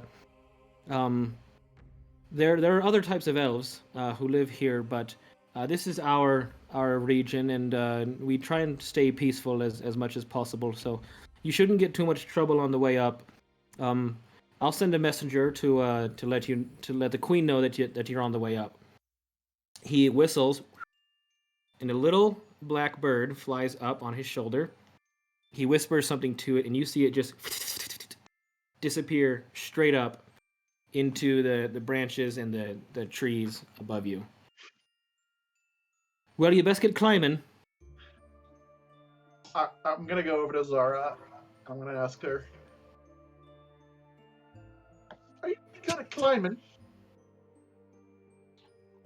Yes. However, and I kind of walk over to the rope ladder and I like put my weight on it first. Like I know elves are a little bit smaller in size than I am personally, so I want to make sure the ladder is actually gonna like hold my weight before I decide to make the journey up. And then, may I know how far the first platform is? The Or, like, first, that we would be able to walk or stand on. yeah. So kind of the section down here is almost camouflaged. Like you have to kind of look up to really see the different homes and platforms and all that. Probably about 40 feet up. It is just high enough that Zara, if instead of climbing the ladder, you could just make a single bound straight up and land on it. We're gonna say that's the much safer option. But Look over to before, Fonzo. but before you do that, you wouldn't happen to have one of those things that kangaroos have, like the pouch? I wouldn't be much of a centauroo without one, so yeah. Would you Yeah, would I you got one. would you mind helping a halfling out? Sure. And I motion down to my pouch. If you want to see a few fit, go for it, man. If you're okay with being that nice and close, go for it. And I'm gonna attempt to climb in. As you make your way into her pouch, it's kind of cozy. It's kind of warm and snug. And in fact, as you kind of like nestle your way down in, Dingle pops over on your shoulder and nestles down right next to you, looking around. I'm gonna scratch behind his ear. He enjoys that.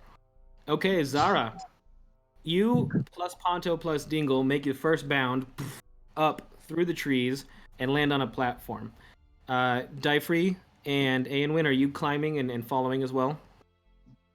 Yes. I am going to attempt to first take off some of my chain mail or my armor and put it in the backpack or whatever bag I have with me, and then attempt to start climbing the tree just the normal way. But before I do, I'm going to glance over at Aenwyn. Let's pretend we didn't see that, and then go to climb. Okay. Tell me, what is your goal in taking off the armor and putting it in your bag? Is it to weigh less? No, it's just to be less constrictive to climb. Okay, all right. That it does help do that. In fact, as you're putting your armor, you're taking it off. It takes a couple minutes to put it into the bag. You feel as you're doing so the pearl of power. You feel it speak to you, and it tells you the mystical, magical word that you have to say to get it to activate. Because there is a word of power, and that word is pancakes. So if you ever want to activate the Pearl of Power, you have to say the word pancakes to get it to do what it needs to do. Thank you to its chat for that. Thank you. Okay, so you begin climbing. Aenwyn, you have a much easier time than he does. You're only half elf, but you're still extremely nimble, much more than a regular human. That being said, Sir Dyfree, you're in very good shape. You're a trained athletic warrior. You're used to wearing all this extra weight. So as the armor comes off, you are able to kind of quickly make your way up, and it's tiring, but it's not to the point where it's exhausting. It takes about an hour for you to each of you make your way up through the trees, across bridges and ramps, and swinging on vines and jumping over crevices, and you all continue making your way all the way up to the top into the canopy. You get to the top of the central tree, and you see carved into the top, just before where the top of the leaves are, there's a big kind of alcove in the center of that top tree. As you peer in towards it, you can see what you assume is the wood elf queen and her court of her inner circle. So you're one big tree away. There's one large rope bridge for you to cross to get into the kind of the palace room of the wood elf queen. What are you all doing?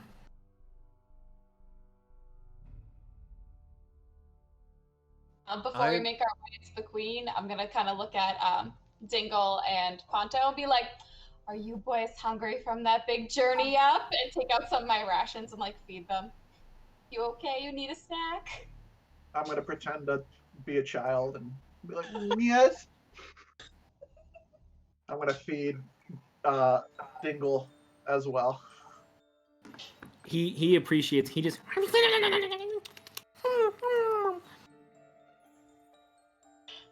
and then he poofs out of the pouch and appears on Anwin's shoulder. I am going to turn to Zara and make eye contact with her, and just say, "You do realize Ponto will stay in there forever if you let him, right?" He's not in anybody's way right now. As I'm just going to kind of glare at Ponto and then turn, kind of brush myself off, as I'm sure I got like dirt in myself, and kind of like fix my posture and like prepare to enter into the court. Okay. Yeah, you actually have been trained to interact with foreign dignitaries and all that. So this does seem like kind of a pretty big deal to you. So across the rope bridge, it sags kind of in the middle because it is probably about 100 feet long at this point, from the closest tree to the central tree. What is your marching order? Who's going first? Anwin. Okay. And then? I am going to gesture for Zara to kind of go ahead of me, as I am unfamiliar with the territory. Okay. And I'm gonna sink down into the pouch so that you can't see me. Okay. Roll a stealth check. Gladly. 17. Okay, yeah, you just disappear into the pouch. Zara, it feels a little weird. I'm not gonna lie. He's down in there, but he's pretty still. But yeah. Now, to an outside observer, there is kind of like it is kind of obvious there's something going on in there. It looks like you're maybe like smuggling extra goods or something in there, as it does protrude a bit out of the pouch. But it's hard to tell what. Okay, so it's Anwin, and then Zara/Ponto, and then Dyfer, you're in the back? Mm-hmm. Okay. You all make your way across the bridge, which gently sways in the breeze. Make your way up and into the court of the queen. The queen notices you all and says, "Oh, the messenger bird told me you were to be up here. Took you a minute, but I'm glad you came. I've heard you have some questions for us. Come, enter, come in. Yes." Or just stand there, whatever you want to do. As I'm going to like Zara. So I'm gonna hop forward. Let's go. So I'll hop forward with Poncho still in my pocket, hopefully hiding stealthily, and say, "Thank you so much for having us, Your Majesty. I am Zara, the Centaur sent to represent my tribe. These are my travel companions. They're here for a different reason, but they're great people. Super great people." And I kind of step to the side and look at you. Yes, it's okay. The queen can wait. You can speak first. I apologize, queen of this land. My name is Sir Dyfrey Penier of the capital of Ankeford. I humbly beg your assistance and possibly an answer to one or two questions, if I may be so bold to ask a moment of your time. Yes, go ahead. What troubles you? Um, well, you see, Your Majesty, there has been this.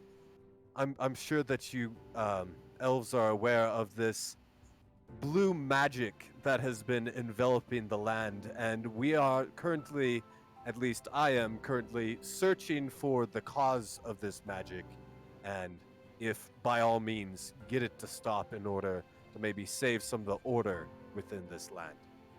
And I was wondering if you know the origin or any information that could possibly help me on this quest. Oh, okay. You come seeking answers about the chaos magic. Well, Yes, Your Majesty. there there are some things we know, and there are some things we don't. First of all, we are not the cause of this. The chaos magic, it ebbs and it flows, and throughout history, we've been able to use it and harness it at times, but we aren't the ones creating it. That's for sure. It seems to increase in times of great trauma in nature, and it seems to be reactionary. That it follows strange events.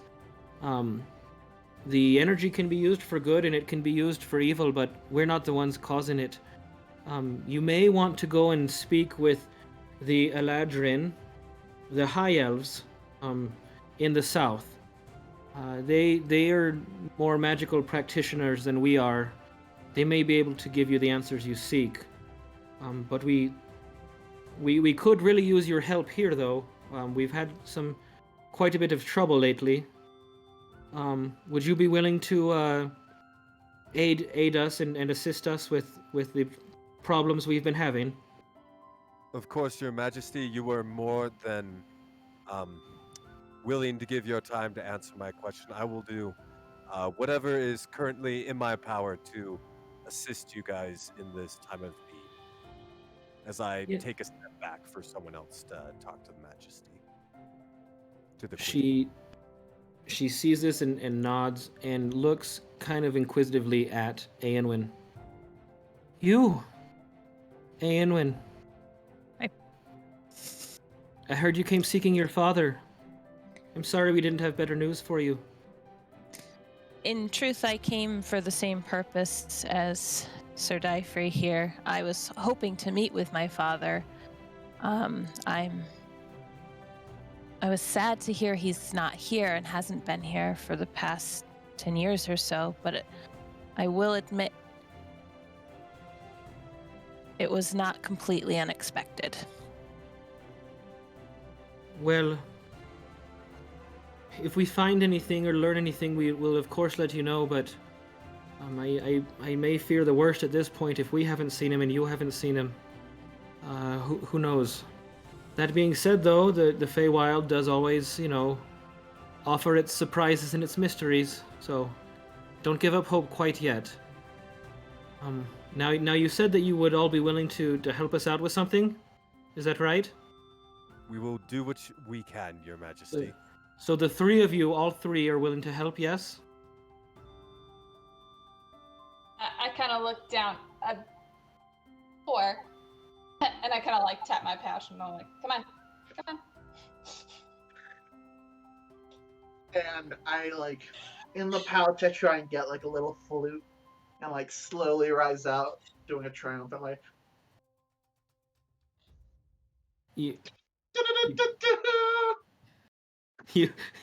You appear up out of the pouch playing your flute. Yeah. Okay. Make a performance check.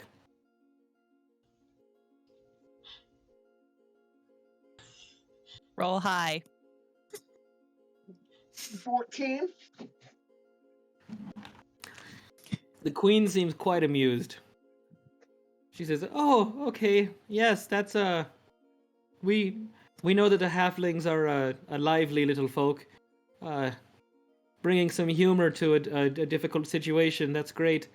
But you can be done now. That's quite enough of that song. Thank you so much." Here's what we need. Let me tell you our struggles.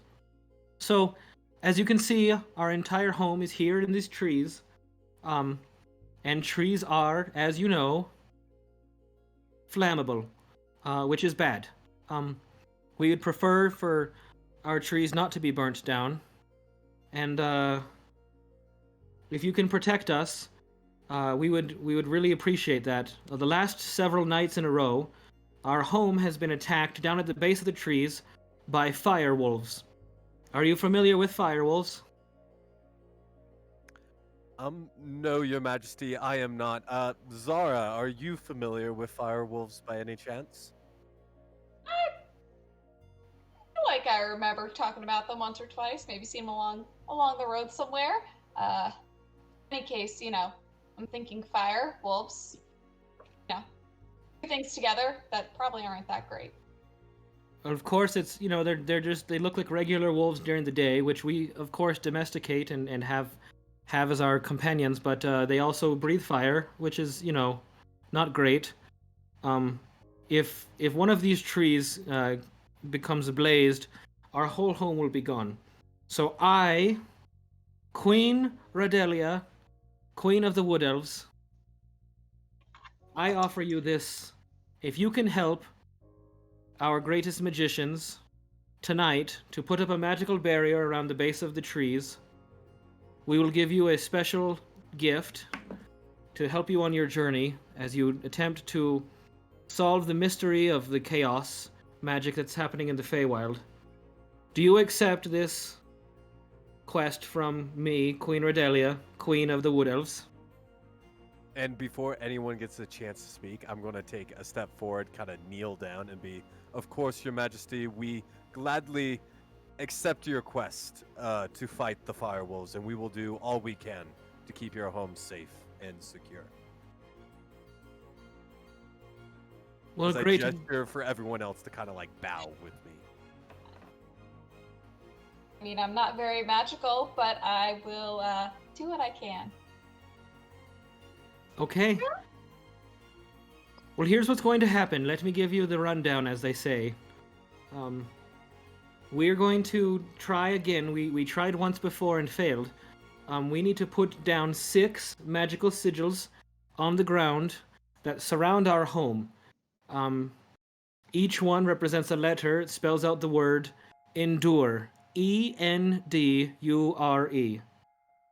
If we can connect all 6 around, then the magical barrier will be complete. But here's the catch. We can't actually create the barrier until the fire wolves appear, because we don't want to keep everything out, just the fire wolves, and they need to be within a close radius. So we have to wait until they arrive and try and destroy our home to put up the barrier. What we need is for you to go and to help our magicians and defend them as they are putting up these barriers around the base of the tree tonight at sundown, which is in about 90 minutes. Does that all work for you? Do you understand what we need? Yes, Your Majesty. May I ask one point of clarification? Of course. You said these are markings upon the ground. Elven markings, is that correct? Yes, we don't typically do dwarven markings or anything like that. What, humor me if you would, what would happen if one of these markings got puddlefoot upon or scampered across? Would that mess this barrier up in any way? Oh, did you happen to see one? Yes, we came across one on our journey here, and we didn't touch it, but it seemed to have had some small creature had scurried upon it and seemed to have befuddled it in some sort of phrase. Go ahead and make a deception check.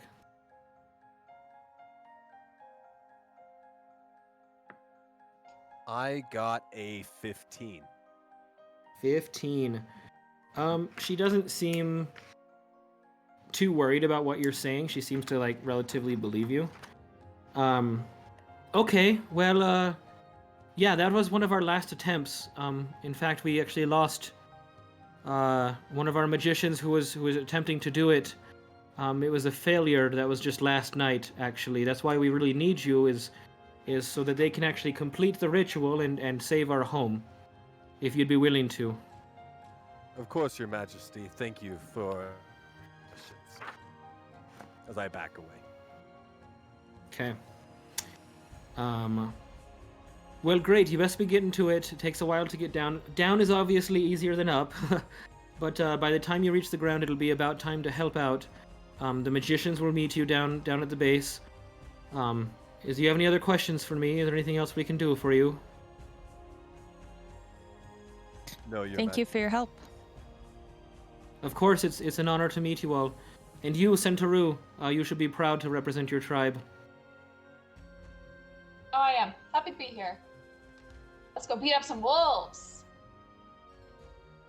Remember, you always have a safe home here in Fasodel. Fasodel is, of course, the name of the central tree, which is the center of the community here in the Spire. Fasodel is the name that was chosen by our Patreon supporters as they helped us to build this world. Okay, so let's fast forward a little bit. You make your way down the tree. Darkness is coming.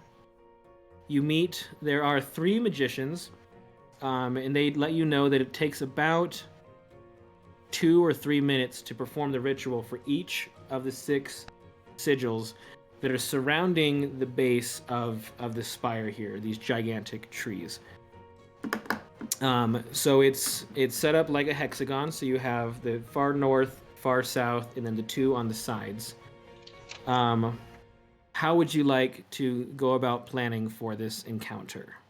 You've got about 15 minutes before they need to start performing this, as the wolves have been very consistent at the time they've been showing up. Do we have one of these like elven warlocks at each marking, or are they all doing it at one and then going to the next one? So each one will be doing basically 2 sigils.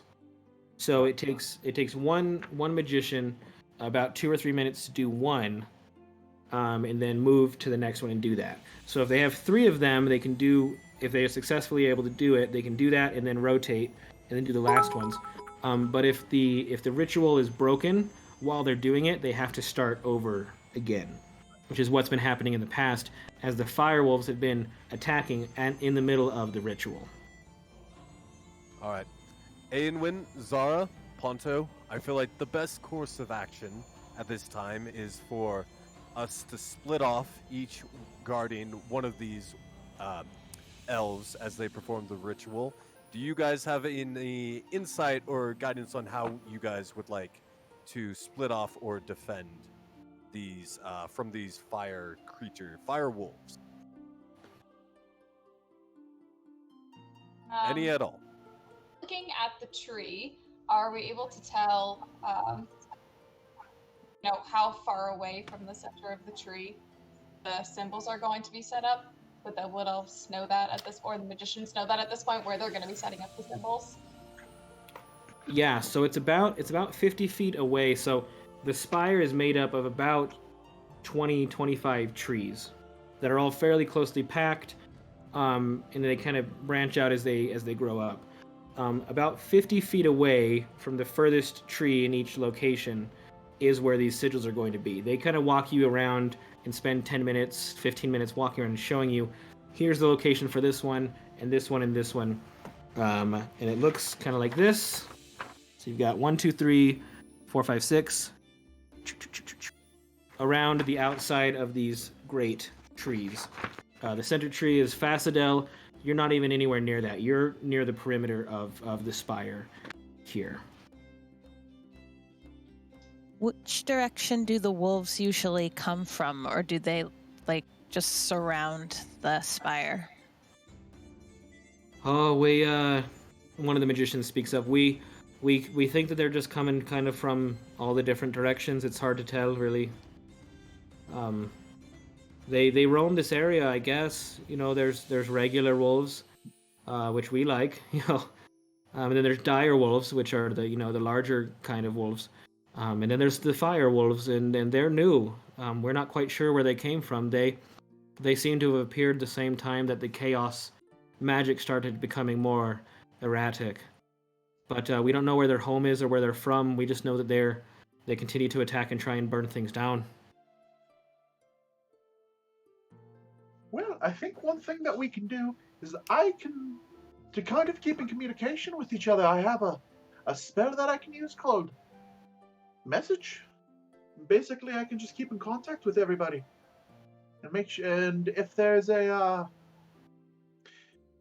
attack from the wolves, I can tell the rest of us that we need to go over that way.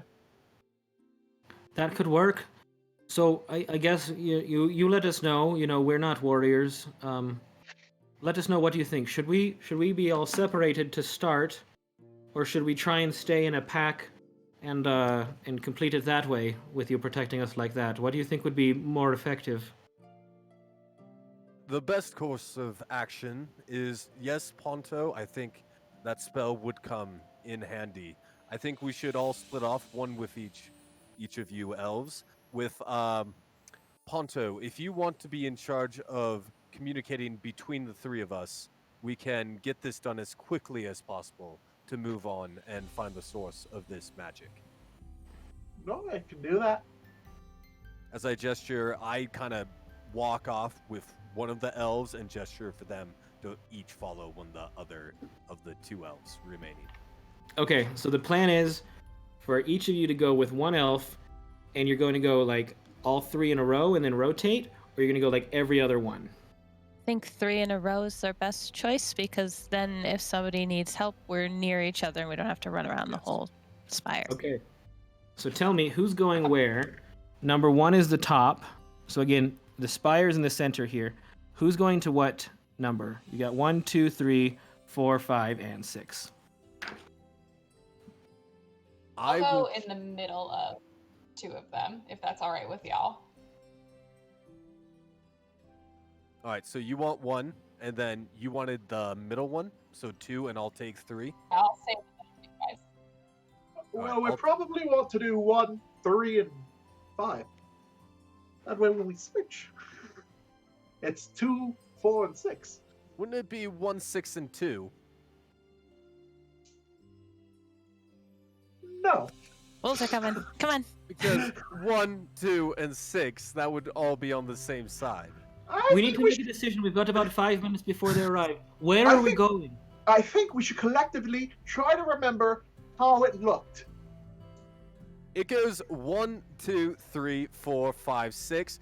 I'll be over on 6. Zara, you go on 1, and Aenwyn, will you take 2? And then Ponto, Certainly. you take 1, since that is in the center of them all, and let us know if there is any trouble, and if anyone calls for help, we will all rotate, or at least some of us, to that person to protect them. Is everyone clear with the plan? All right, let's go. Okay, so we've got Zara at 1, Aenwyn at 2, Dyfree at 6, and where's Ponto? At the middle, so 1. Okay. Great. Okay. The sky gets darker, and you hear from the distance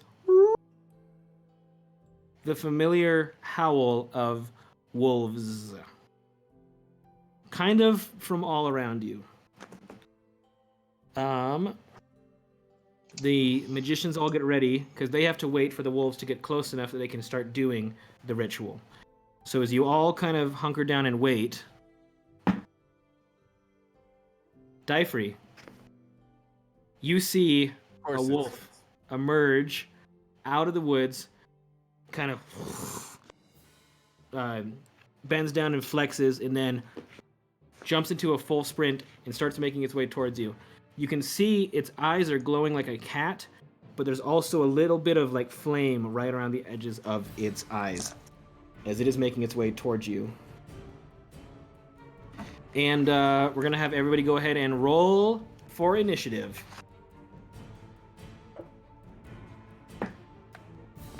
$12. 11. 22. Nice. 22? Yeah. 19 for me. 19. Okay, Dyfrey, what was yours again? 12. Aenwyn? 11. And... Uh-oh. Okay. Well, in combat, first to go is Ponto. So, Ponto, you can see, kind of around the bend, that a firewolf is making its way towards Dyfrey and that wood elf magician. As soon as it gets kind of in range, you see him start an incantation, and you see scratches beginning to appear on the ground as it's forming this protective sigil on the ground. Ponto, you're first to act. What are you doing? Okay, how far away are the sigils from each other? From 1 to 6? So from number 1 to number 6 is about, we'll call it 90 feet. 90 feet. Okay. From each point to the other points. Okay, I'm gonna cast a message to Zara at number 2. Zara's with you at number 1. Aenwyn's at number 2. Oh, that's what I mean. At Aelin, I'm gonna send it over to her, and I'm gonna say that. Oh, I'm telling you the wolf to fight a wolf, and then I'm gonna start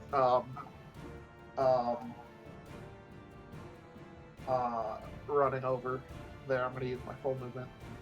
Okay, you're gonna spend your turn running over to Dyfrey. Yeah. And Magician A. Okay. Yeah, and I'm also letting Zara know, like, I'm going that way. Okay. Working on roll. So you just make your way through the woods. Okay. Zara, you're at number 1 with Magician B. Aenwyn, you're at number 2 with Magician C, just to keep track of things. Okay, so Ponto, you send the message to Aenwyn, and then you book it over towards number 6. After you're done, Ponto, it is the Fire Wolf's turn. The Fire Wolf, on his turn, makes his way up right about 15... Let's see. Yep. 15 feet away, right in front of you, Ponto. It gets down on its haunches and opens up its mouth and lets out a howl. But as the howl comes out, so does a bunch of fire. Like a flamethrower shooting fire right towards you. It's not close enough to hit the magician behind you, but it is close enough that you need to make a dexterity saving throw to attempt to duck out of the way or move behind your shield. So go ahead and roll a dexterity saving throw for me. 21. Not you, Ponto. Oh, okay. Dyfrey. Dyfrey's the one. I got a 11. Okay. With an 11, you are not able to move out of the way quick enough. And you take 7 fire damage. All right. So Dyfrey. Okay. The wolf does that, breathes the fire, you take the damage, and then you see it like kind of snarling and looking at, trying to look around you to see where it can attack behind you. That is the firewolf's turn. Zara, you are up, and Sir Dyfrey, you're on deck. I'm gonna kind of hang out with my magician for now. I'm gonna see how they do on their own. Hope that they're big boys, they can take care of themselves, and I'm just gonna kind of ready my attack for any wolves that are gonna come our way for my magician eye. Okay. So you look around and you see that as the first magician is starting to do his incantation, the ground near your magician is also beginning to glow as they are connected. So you don't have to have a wolf at every single point, just one to kind of start the thing. So he begins his ritual. As you look around, you don't see any other wolves around you right now. Okay. Anything else on your turn? That's it for now. Okay, Sir Dyfrey, your turn begins as you're blasted in the face with this fire breath from this wolf. What are you doing? Well, first, I assume I do not have my armor on since I took it off to climb the tree and climb back down. We fast forwarded through that. It would have made sense that you put your armor back on. All right, got it. first thing I am going to do is I'm going to cast another spell. I'm going to cast Command. So as this thing has just like spit in my face, I'm going to cast spell Command, call upon the power of the god of the sun, Belinus, and say in a loud voice, "Flee!" to the firewolf in front of me. Okay. The firewolf will attempt to resist. Ooh, that is a 19. Let's see, hold on. +1, so it's a 20. And what is your DC? It's like a 12 or 13, right? Let me see real quick. It is a 12. It's not a. Yeah, it's not a 20. Okay, so it does resist. So the sound of your voice booms out towards it, and it kind of shakes it off as it looks like it might flee for a second, and then is able to resist it with a 19. That's pretty good. So for my last bonus action, I am just going to, since I can't attack it anymore, bring out my shield and try to get it to cover as much as my body as I can, and have my long sword drawn. Okay. Excellent turn. Aenwyn, you are up and you are last to go. What would you like to do? Can I see any wolves from where I am? Make a perception check for me. 12. Tough to tell. You do hear the commotion behind you on the other end. You did hear Ponto yell something, wolf, something, and then he ran away. But you don't see any wolves around you, but the ground is glowing as your magician is beginning his incantation as well to try and start building the barrier. Because they said that the wolves tend to come from all around, I'm just going to ready an action to shoot any wolves that come within range. Okay. Awesome. All right. At the end of your turn. Okay. Good to know. Ponto, top of the round. So this is round 2 of combat. Ponto, what are you doing? You've arrived just in time to see Sir Dyfrey get blasted in the face with fire. Tried to yell at the wolf to make it flee, unsuccessfully. You're now standing fairly near him, far enough away that you didn't get hit by the fire. You didn't even have to try and dodge it, even though you would have done really well at that. What are you doing now? I'm going to cast suggestion on the wolf. You're going to cast suggestion on the wolf? Yeah. Okay. Let me see if you can even do that. Okay. Does it say, is there a minimum intelligence it has to have? No, it just says you magically influence a creature that can hear. Oh, that can hear and understand you. Wolf probably doesn't understand me. Yeah, so you would know that because suggestion is when you're like, hey buddy, you should blah blah blah blah blah, Yeah. and it would be hard for you to communicate that. Yeah, but your character would know that, even if the player controlling the character doesn't. So you can do it if you want, but it's not going to go super well. No, but what I am going to do is I'm going to take out my loot, run a little bit, and then slide on my knees, drum a chord, and cast Thunderwave. Okay. How close are you getting to the firewolf before doing this? Right in its face. Okay, so you're gonna slide, do a power slide across the ground, and then strum. Okay, an explosion of sound comes out, basically creating a sonic boom. The firewolf and Sir Dyfrey and the magician all have to attempt to not be flung in the air by this.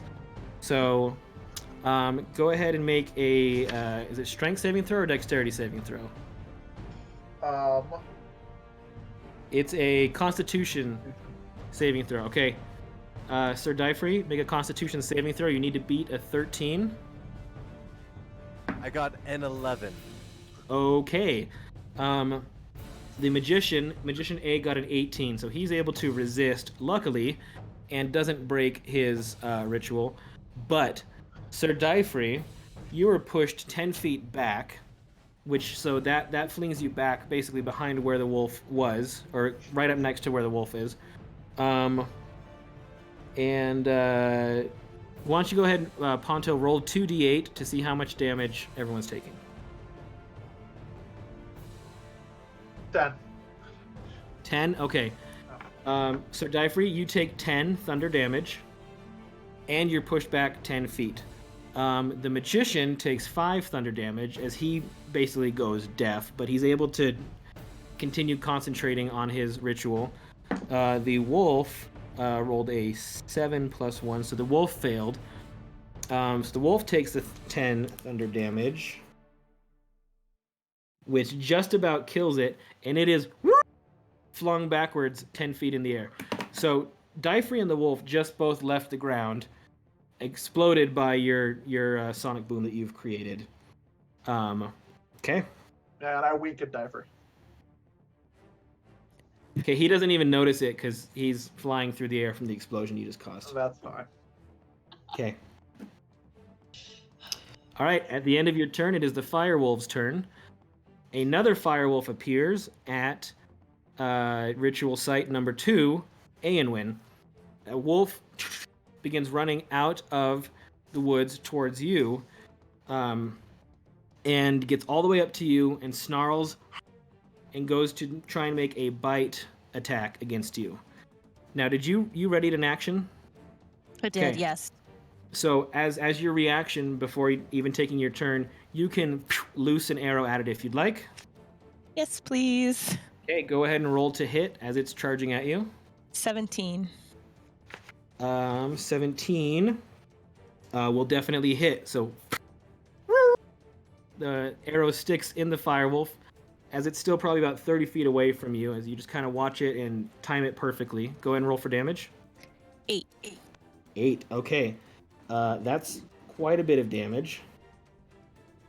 It's not as damaged as the first one, but it is in pretty rough shape. That was a pretty serious hit. Excellent aim. So that's its turn, and then the one that got launched over by Ponto, it's going to wake up and kind of shake off, and it rushes over towards Ponto to make a bite attack against you, and it rolls a... Ooh, that's going to hit. That's a 15 plus 4, 19? Yeah. Okay, you take...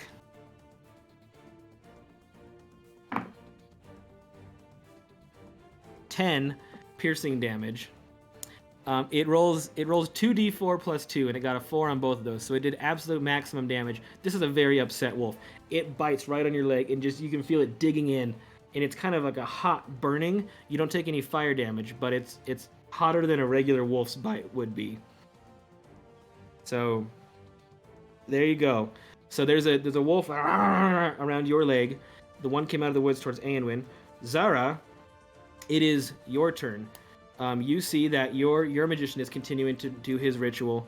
You hear the commotion on both sides of you. What are you up to? How far away is Ponto from me at this point? Ponto's 90 feet away. Okay.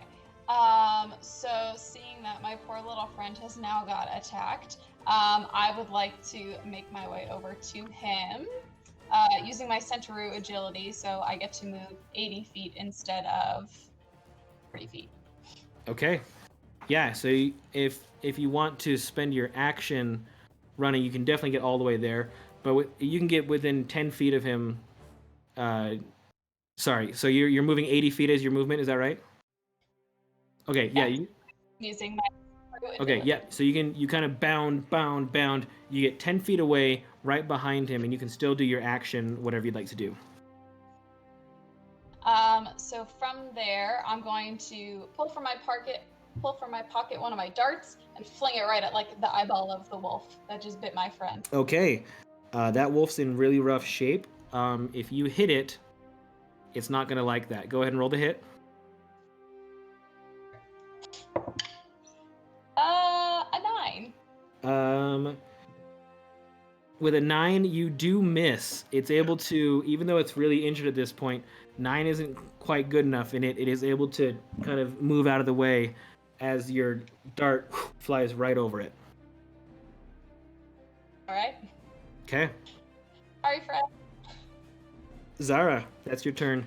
Dyfree, you're up, and Aenwyn, you're on deck. Dyfree, what are you doing? All right. Well, first I am going to get up off the ground, brush myself off, and yell, Ponto, if you ever do that again, I will turn you from a halfling into a quarterling, just kind of in the air. I don't really know where Ponto is. Then I am going to run as fast as I can towards this wolf. Is it still within my attacking range if I run at it, then decide to attack? Yeah, so your movement speed is 30 feet, right? Mm-hmm. Yeah, I believe you can so. get right up to it. It is, again, it's currently biting Ponto's leg and kind of like ripping and tearing at his leg flesh. You can get right up behind it and make a melee attack if you'd like. All right, I am going to get right up behind it. I am going to grab my sword with both hands, so throw my shield to the ground, grab my sword with both hands, and just attempt to slice basically off straight through the middle of this thing while yelling, now you guys know why I'm so bad with animals, as I try to slice it straight in half. Okay, because you're doing it two-handed, well, first of all, go ahead and roll to hit with a +5. If you do hit, you do extra damage since it's two-handed. All right, I got a 15 to hit. 15 hits. Go ahead and roll for damage. All right. As it just ducked under the dart, and then you run up from behind and are just slashing right down through the creature. All right, for damage, that is 1d4, right? No. With your longsword, it's going to be 1d10 plus 3. Oh, my mistake. All right, I got a 9 plus 3, that is a 12. Okay. And then I would also like to use, just for a little extra flair, my Divine Smite, please. Before that, let me tell you that the Firewolf starts with 11 HP. It had 1 HP, and you just did 12 damage against it. So, you could do your Divine Smite if you'd like, but you only needed to do 1 damage, and you just did 12. Do you still want to do your Divine Smite? Yes, I think that is in character with my character. That I am so mad. I have so much blood and just energy right now. I'm so mad at Ponto. I just want to disintegrate this thing before his eyes. That way he knows to never, ever send Sir Dyfree Penier into the air. Okay. So you do 12 damage, plus go ahead and roll for your smite damage, which is going to be an extra 2d8. All right. So I roll it twice and add it together, correct? Yes. All right, I got an 8 and a 4. That's an extra 12 damage. That is a total of 24 damage. So Dyfree Penier, I want to disintegrate this thing. You absolutely do. Before your sword hits the ground, the wolf that was already very, very, very injured just explodes into a puff of fire and holy energy and wolf fur and guts, and it's just an absolute explosion, just boom, as the wolf just turns into various forms of powder and light and liquid exploding all over the place. Awesome. And luckily you delivered such a great one-liner before that it becomes quite memorable. Wolves will be hearing about this for generations to come. Okay, Sir Dyfree with the turn of his life. That's good. Aenwyn, you're up. What'd you like to do? I don't know how I can follow that. I'm just gonna shoot like a normal half elf over here, the wolf that just ran at me. Okay, it's pretty injured as well. Not as injured as that one was. Go ahead and roll to hit with your second arrow. 23. 23 definitely hits. It only has an armor class of 13. 7 damage.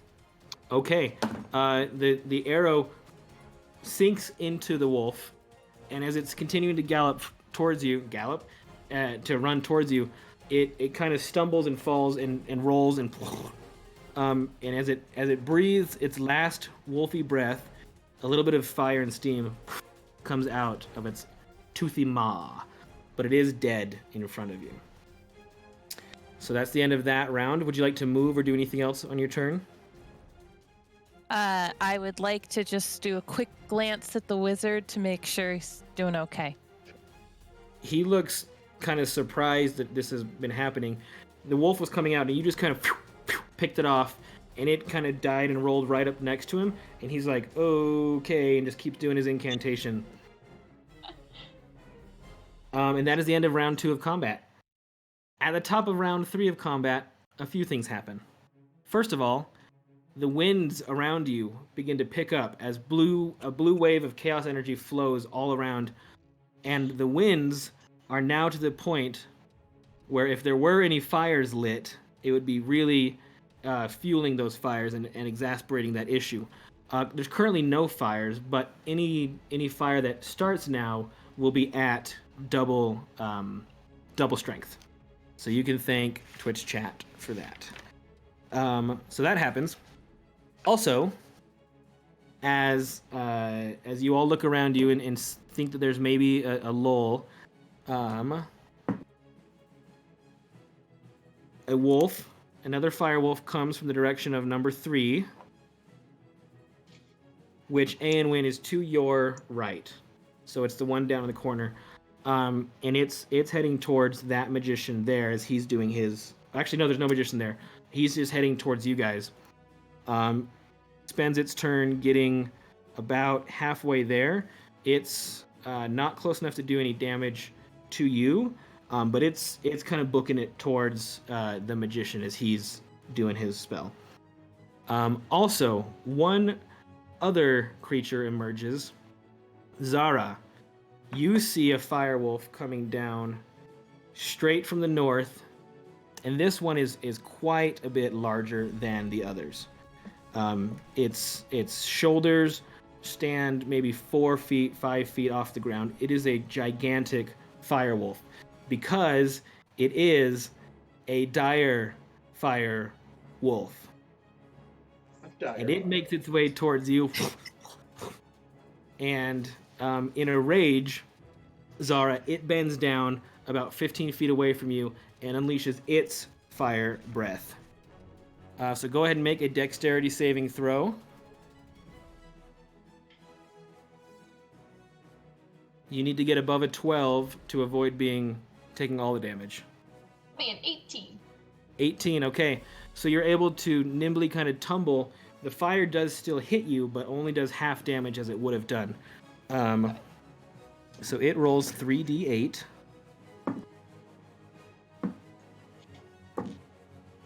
Okay, that's 11, and then half of 11 in D&D is 5 because you round down. So you take 5 fire damage as you tumble out of the way of this giant, angry, dire fire wolf.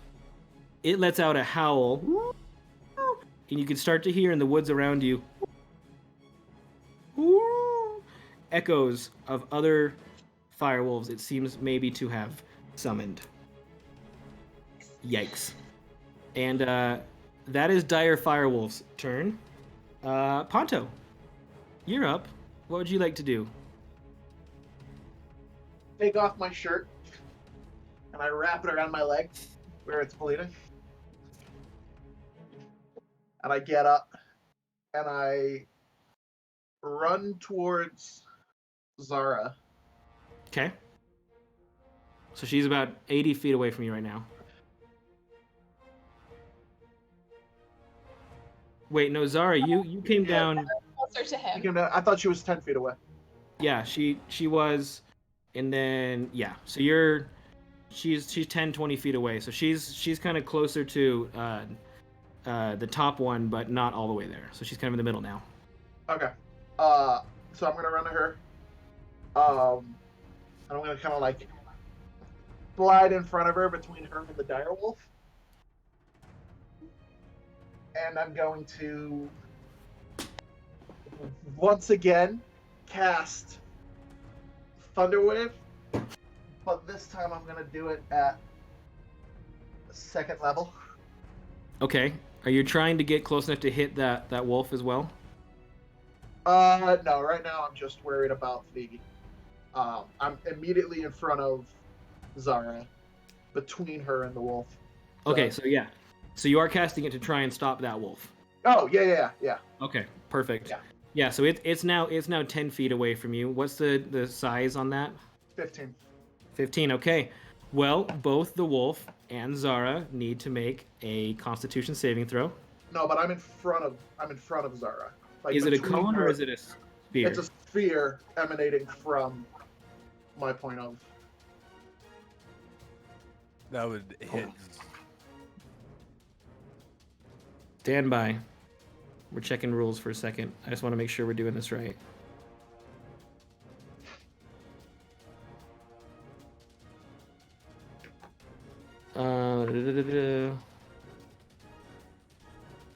It says it's a 15-foot cube originating from you. So it's everything right around you. Which in this case would also include Zara. Gotcha. In which case, I'm going to run up to the wolf. Okay. Outside You of get past range her. of Zara.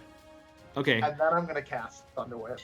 Okay, so you get 16 feet away from her, so it doesn't hit Yes. her, but it will hit the wolf. Okay, Correct. that's probably a little bit better. Go ahead and the wolf makes a dexterity saving throw, and this is the dire fire wolf with a 6 + 3, 9 is not going to save.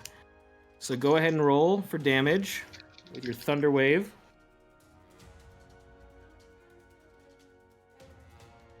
$17 points of damage. 17. Okay.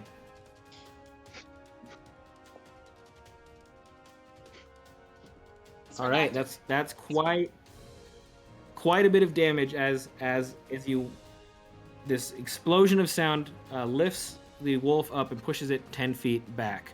Yeah. Now the fire that it spewed out at Zara, because of the whipping winds, is burning really, really rapidly, and it's starting to make its way out along the ground, threatening the magician nearby doing his ritual as well. Okay. That wind is going to start being an issue pretty soon here. Okay, and as my bonus action, I'm going to turn around and wink at Zara. And with the power of that wink, I'm going to send Bardic Inspiration towards her. Okay. Zara, next time you roll a d20, you can add a d6 to that Nice. because of how Love it. inspiring that little wink was. All right. All right. It is now Firewolf, not Dire Firewolf, regular Firewolf's turn. It makes its way up towards you, Aenwyn, and the Magician. And in fact, it gets right up to the Magician about 20 feet away. And then it lunges towards him with an attempt to try and bite him as it makes a couple kind of bounds in that way. Ooh! But that is a natural 1. So, you guys are lucky, as it is just about to get up there, somehow in the confusion, maybe because of the extra wind, it actually bites its own leg and not the Magician, and it takes 4 damage without you guys ever touching it. Okay. That's an embarrassing turn for the Firewolf. Zara, you're up, and Dyfrey, you're on deck. Okay. The dire wolf that's in front of me, I would like to hop up to him and attack him, just with like an unarmed strike. I'm gonna kind of run up and once again do my little right kick again to his face, like I did to the rhino. Okay. Go ahead and roll to hit. That's a 20. Yeah, 20 definitely hits.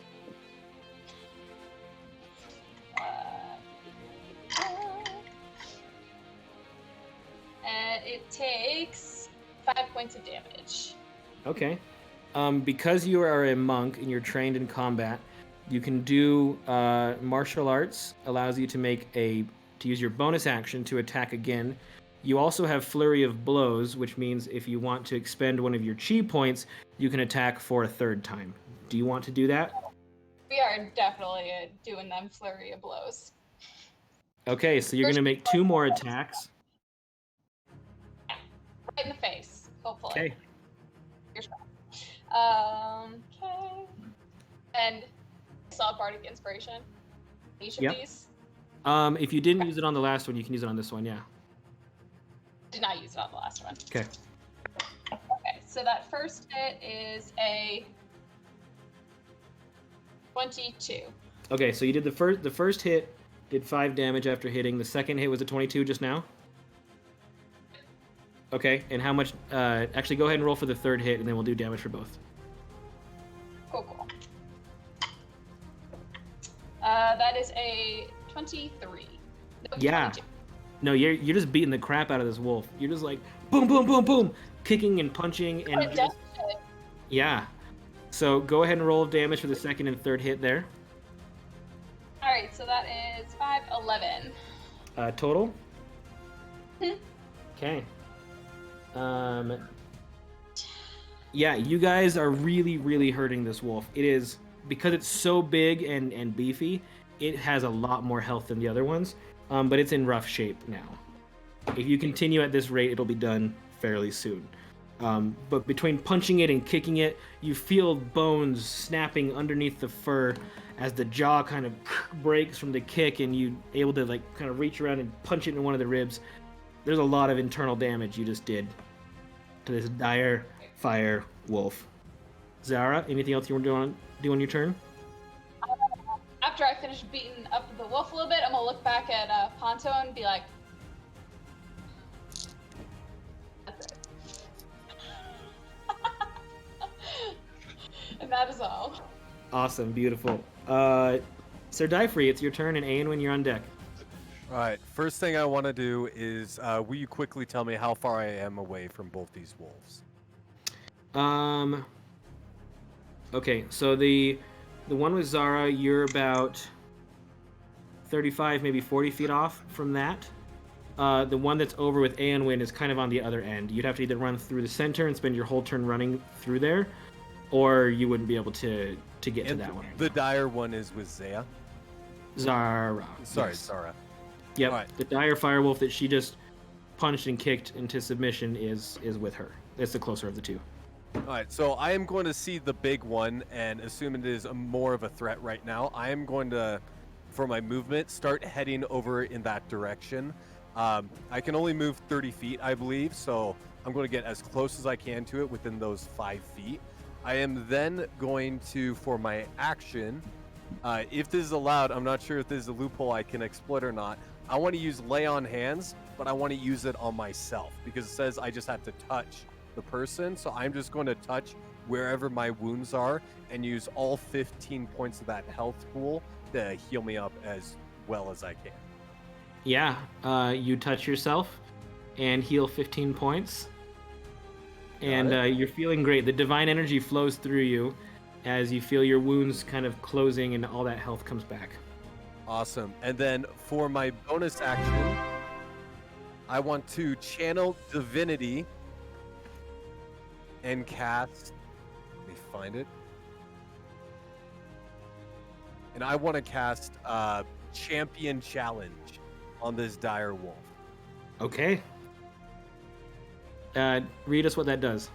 So Champion Challenge, as a bonus action, each creature of my choice, so I'm only casting this on the dire wolf, must, within 30 feet, must make a wisdom saving throw, so they have minus 12.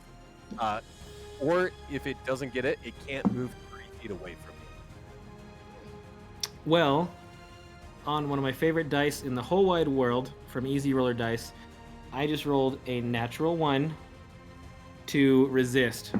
So, you successfully have challenged the dire firewolf, and it did a terrible job at trying to resist you. Tell me again what that does. It's 30 feet. What was it? They cannot move more than 30 feet away from me. Okay, so it has to stay within that range of you. And I am like right next to it currently. Okay, you've successfully challenged a dire firewolf. And now, because I have no more actions or anything of the sort, I am going to pull out my sword. I am going to I'm going to pick up my shield from my back, so that way I have it out because I know there's attack incoming. I'm going to kneel to brace myself and just have that in front of me for the dire firewolf's turn.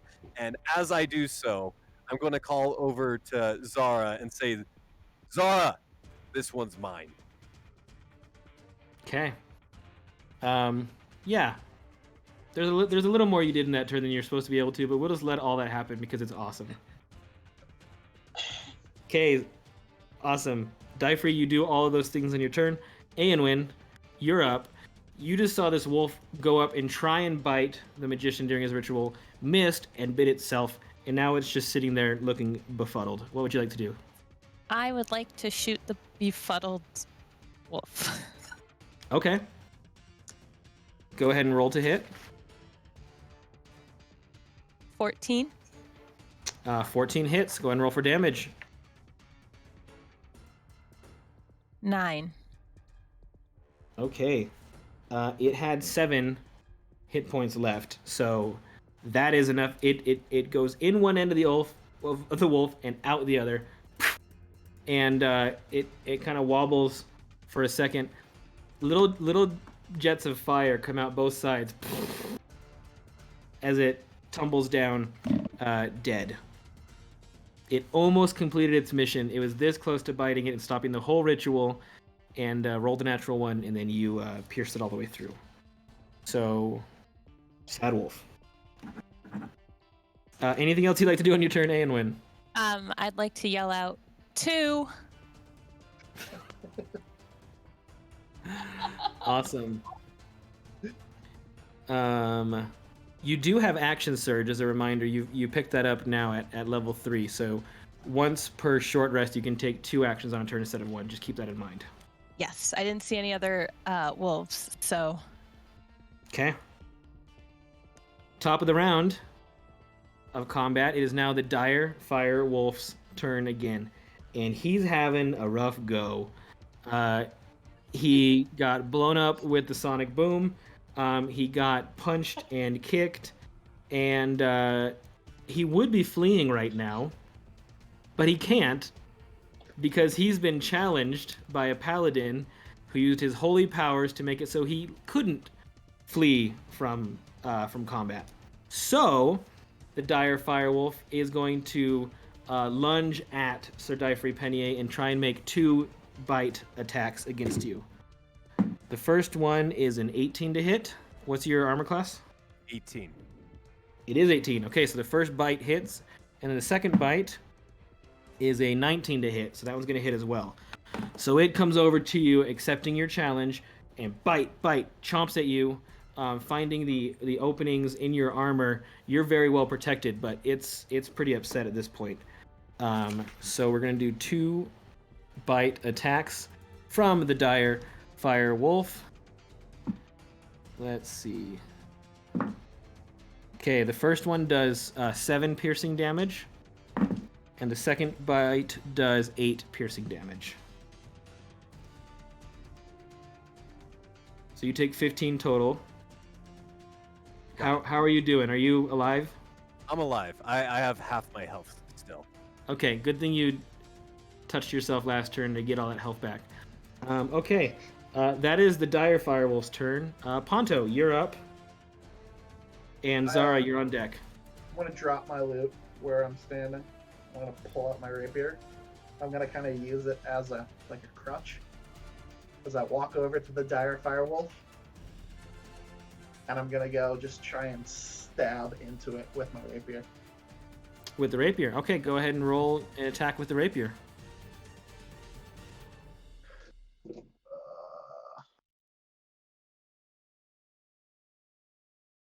19 plus 5. That hits. 24.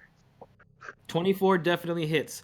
So after it's biting and it's engaged with Sir Dyfree, you just come up from behind and just stick it right in the back. Go ahead and roll for damage.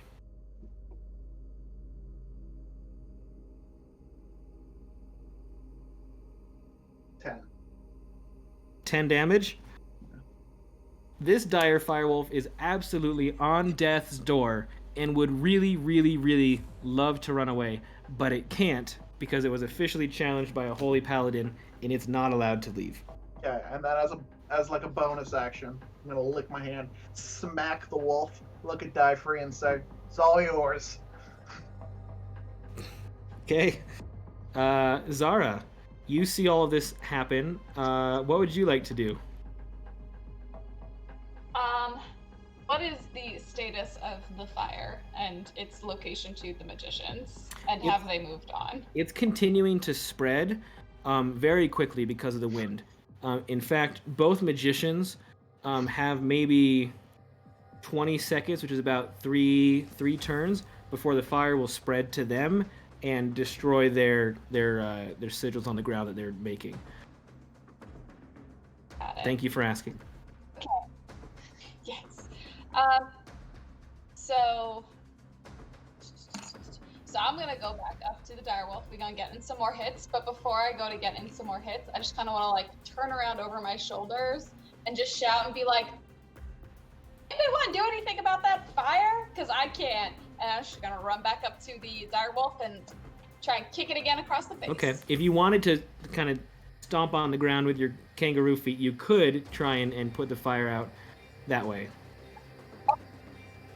I'll switch gears then. Thank you so much. Very kind. I'm gonna try and do that. I'm gonna hop over to the magician that was by me at spot number 1, Okay. and try to put out as much fire as I possibly can then around him. I have move of 40 feet, so whatever I can do with that. be With great. 40 feet, you can just kind of hop around and hop all over the fire and put out, let's see. We're going to find out what percent of the fire you're able to put out. Wow, 81% of the fire you're able to hop out with your giant oversized kangaroo feet. Perfect. But it takes your whole turn to do Good. that. That is absolutely fine. That's probably more important. Thank you. Sir Dyfree, it is now your turn. Having challenged the wolf who is trying to flee, it has been beaten within an inch of its life. What would you like to do? All right. First, after Ponto, I believe, winked at me, I'm going to look at him, wink back, and say, Ponto, doing that almost makes me not want to kill you for blasting me earlier, as I then draw my longsword to give the final blow to this dire wolf. Roll to hit. Your moment of epicness, greatness before you. Roll to hit. That's a D20, correct? Correct. All right, I got a 19 plus 5. That's a 24 to hit. 24 hits. It has 2 hit points left. So you can go ahead and roll for damage. I believe it is 1d8 since I said I was only swinging with one arm. Yes, plus 4. So I do. No, plus 3. Plus 3. 1d8 plus 3. Yep.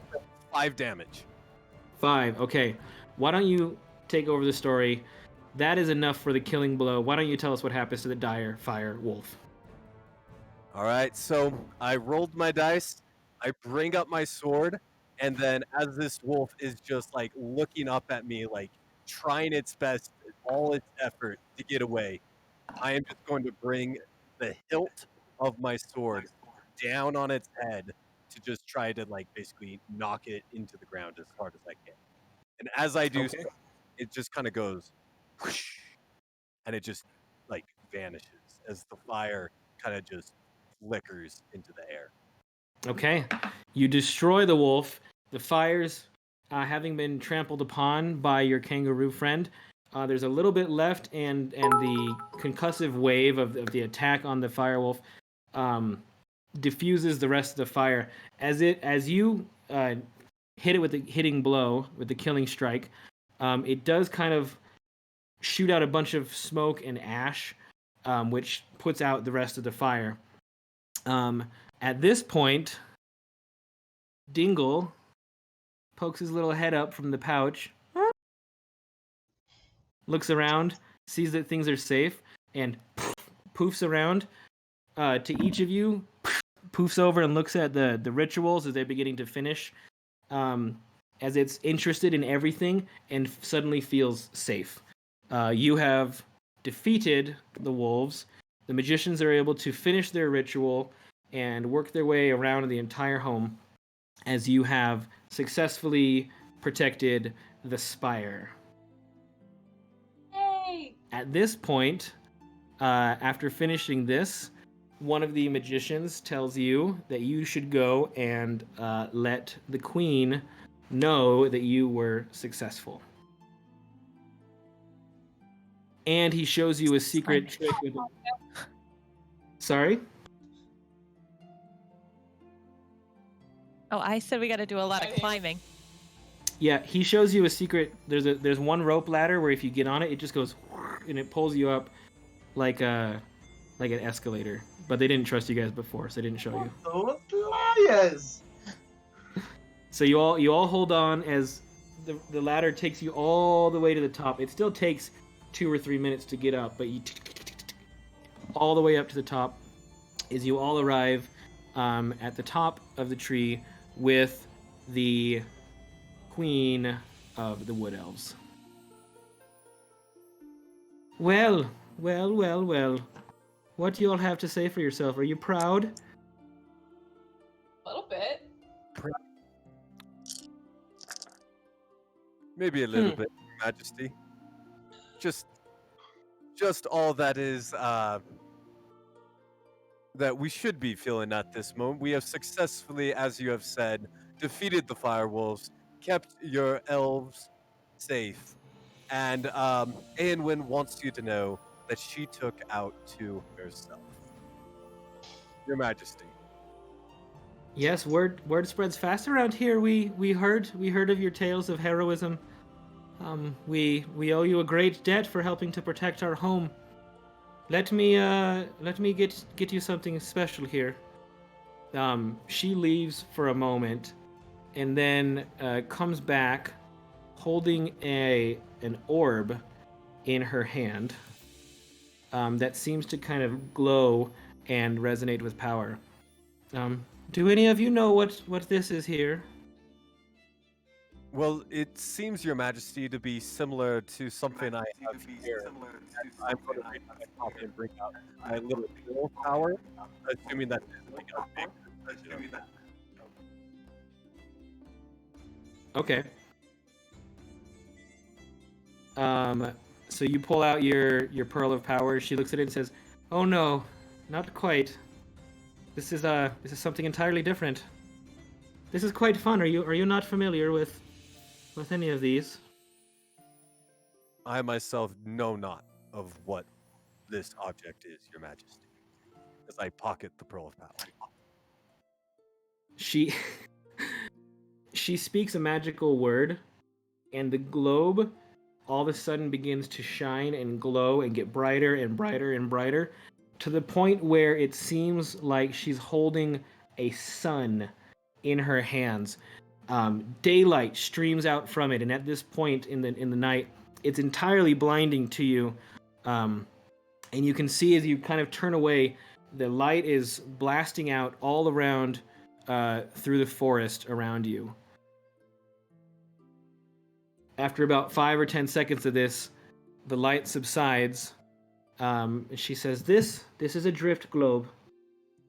You can use it when things get dark.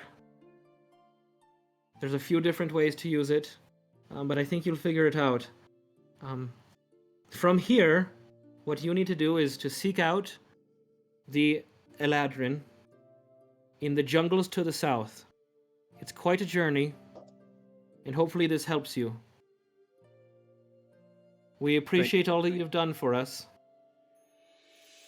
And you, Zara of the Centaru, what is it you seek again? I've come to be a part of your court to represent my tribe. You have done yourself well, and you've shown great honor to your people. We would be proud to invite you into the Queen's Council as an official member here. If you'd like to stay with us, Thank you. and live here in our home with us and help to protect us from wolves and anything else that comes. Absolutely. She pulls out like an official letter that she gives to you that shows that you are now an official member of the Wood Elf Queen's Council, which is the highest honor that can be had in this region of the Feywild. I say thank you. I roll it up, put it in my pocket. I would like to turn to Ponto at this point and say, my dear friend, I do not think I'll be needing this anymore, but I think it will serve you well. And I untie my one shoulder waist long cloak, which probably goes to the floor for him, honestly. And I pass to him my cloak of billowing. And I put it on. Amazed, and a single tear coming down my eye. Okay. Ponto, as you put it on, it is draped on the ground behind you, but you do feel kind of inspired that if whenever you want, you can spend one bonus action to cause it to billow dramatically behind you. I, without asking permission, I jump into Zara's pouch and I give her a big hug, and I have the cloak of billowing kind of billow beside me. I say, "Oh, thank you, milady." So wait. You get just your feet in the pouch and then you hug her around the waist? Yeah. So you're just giving her a big tummy hug? Yeah. Okay. It's really cute. As you do, however, you hear as Dingle, who was still in the pouch, you just kind of stomped on him and he pops out and he scuttles over and climbs up Aenwyn's shoulder and sits down and looks kind of at the two of you who have now both done things to potentially harm him. Aenwyn, he trusts you and loves you a lot. I love him back. The queen says, well, best of luck on your journey. You're free to stay here for the night, but it seems like you're in quite a hurry, so we'll make a fine room available for you about halfway down the center tree here, Fasodel. And in the morning, I guess you can continue your journey. Thank you all again. Thank you, Your Majesty, as I accept the orb from her and gesture and then walk over to Aenwyn, try to hand it to her. I will take the orb and carefully... It's not still glowing, right? No, it only glowed for a few seconds as she did it. And I will carefully put it in my bag. And Okay.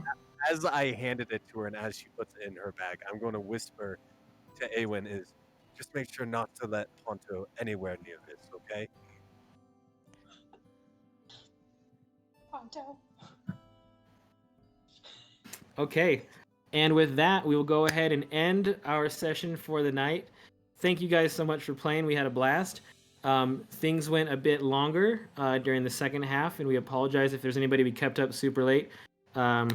We know Jen and Sammy are both on the East Coast, so thanks for hanging in there with us. It's 1:30 in the morning there. Thank you for that.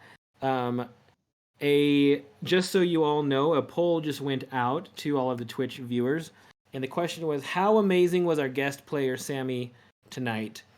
And the most popular response was, when can she come back? Aw, thank you guys. It's been so much fun being here. I appreciate y'all having me. Thank you. I'm glad y'all had fun tonight too. This was a blast. All right, now remember everybody, we're not quite done yet because we do have one final giveaway to take care of. So, if the production team is ready, we're going to go ahead and run our final giveaway of the night from our amazing friends and partners over at Easy Roller Dice. So what we're going to do is you just put the keyword into chat. We're going to have this contest open for just a few minutes here, and then we'll let the winner know.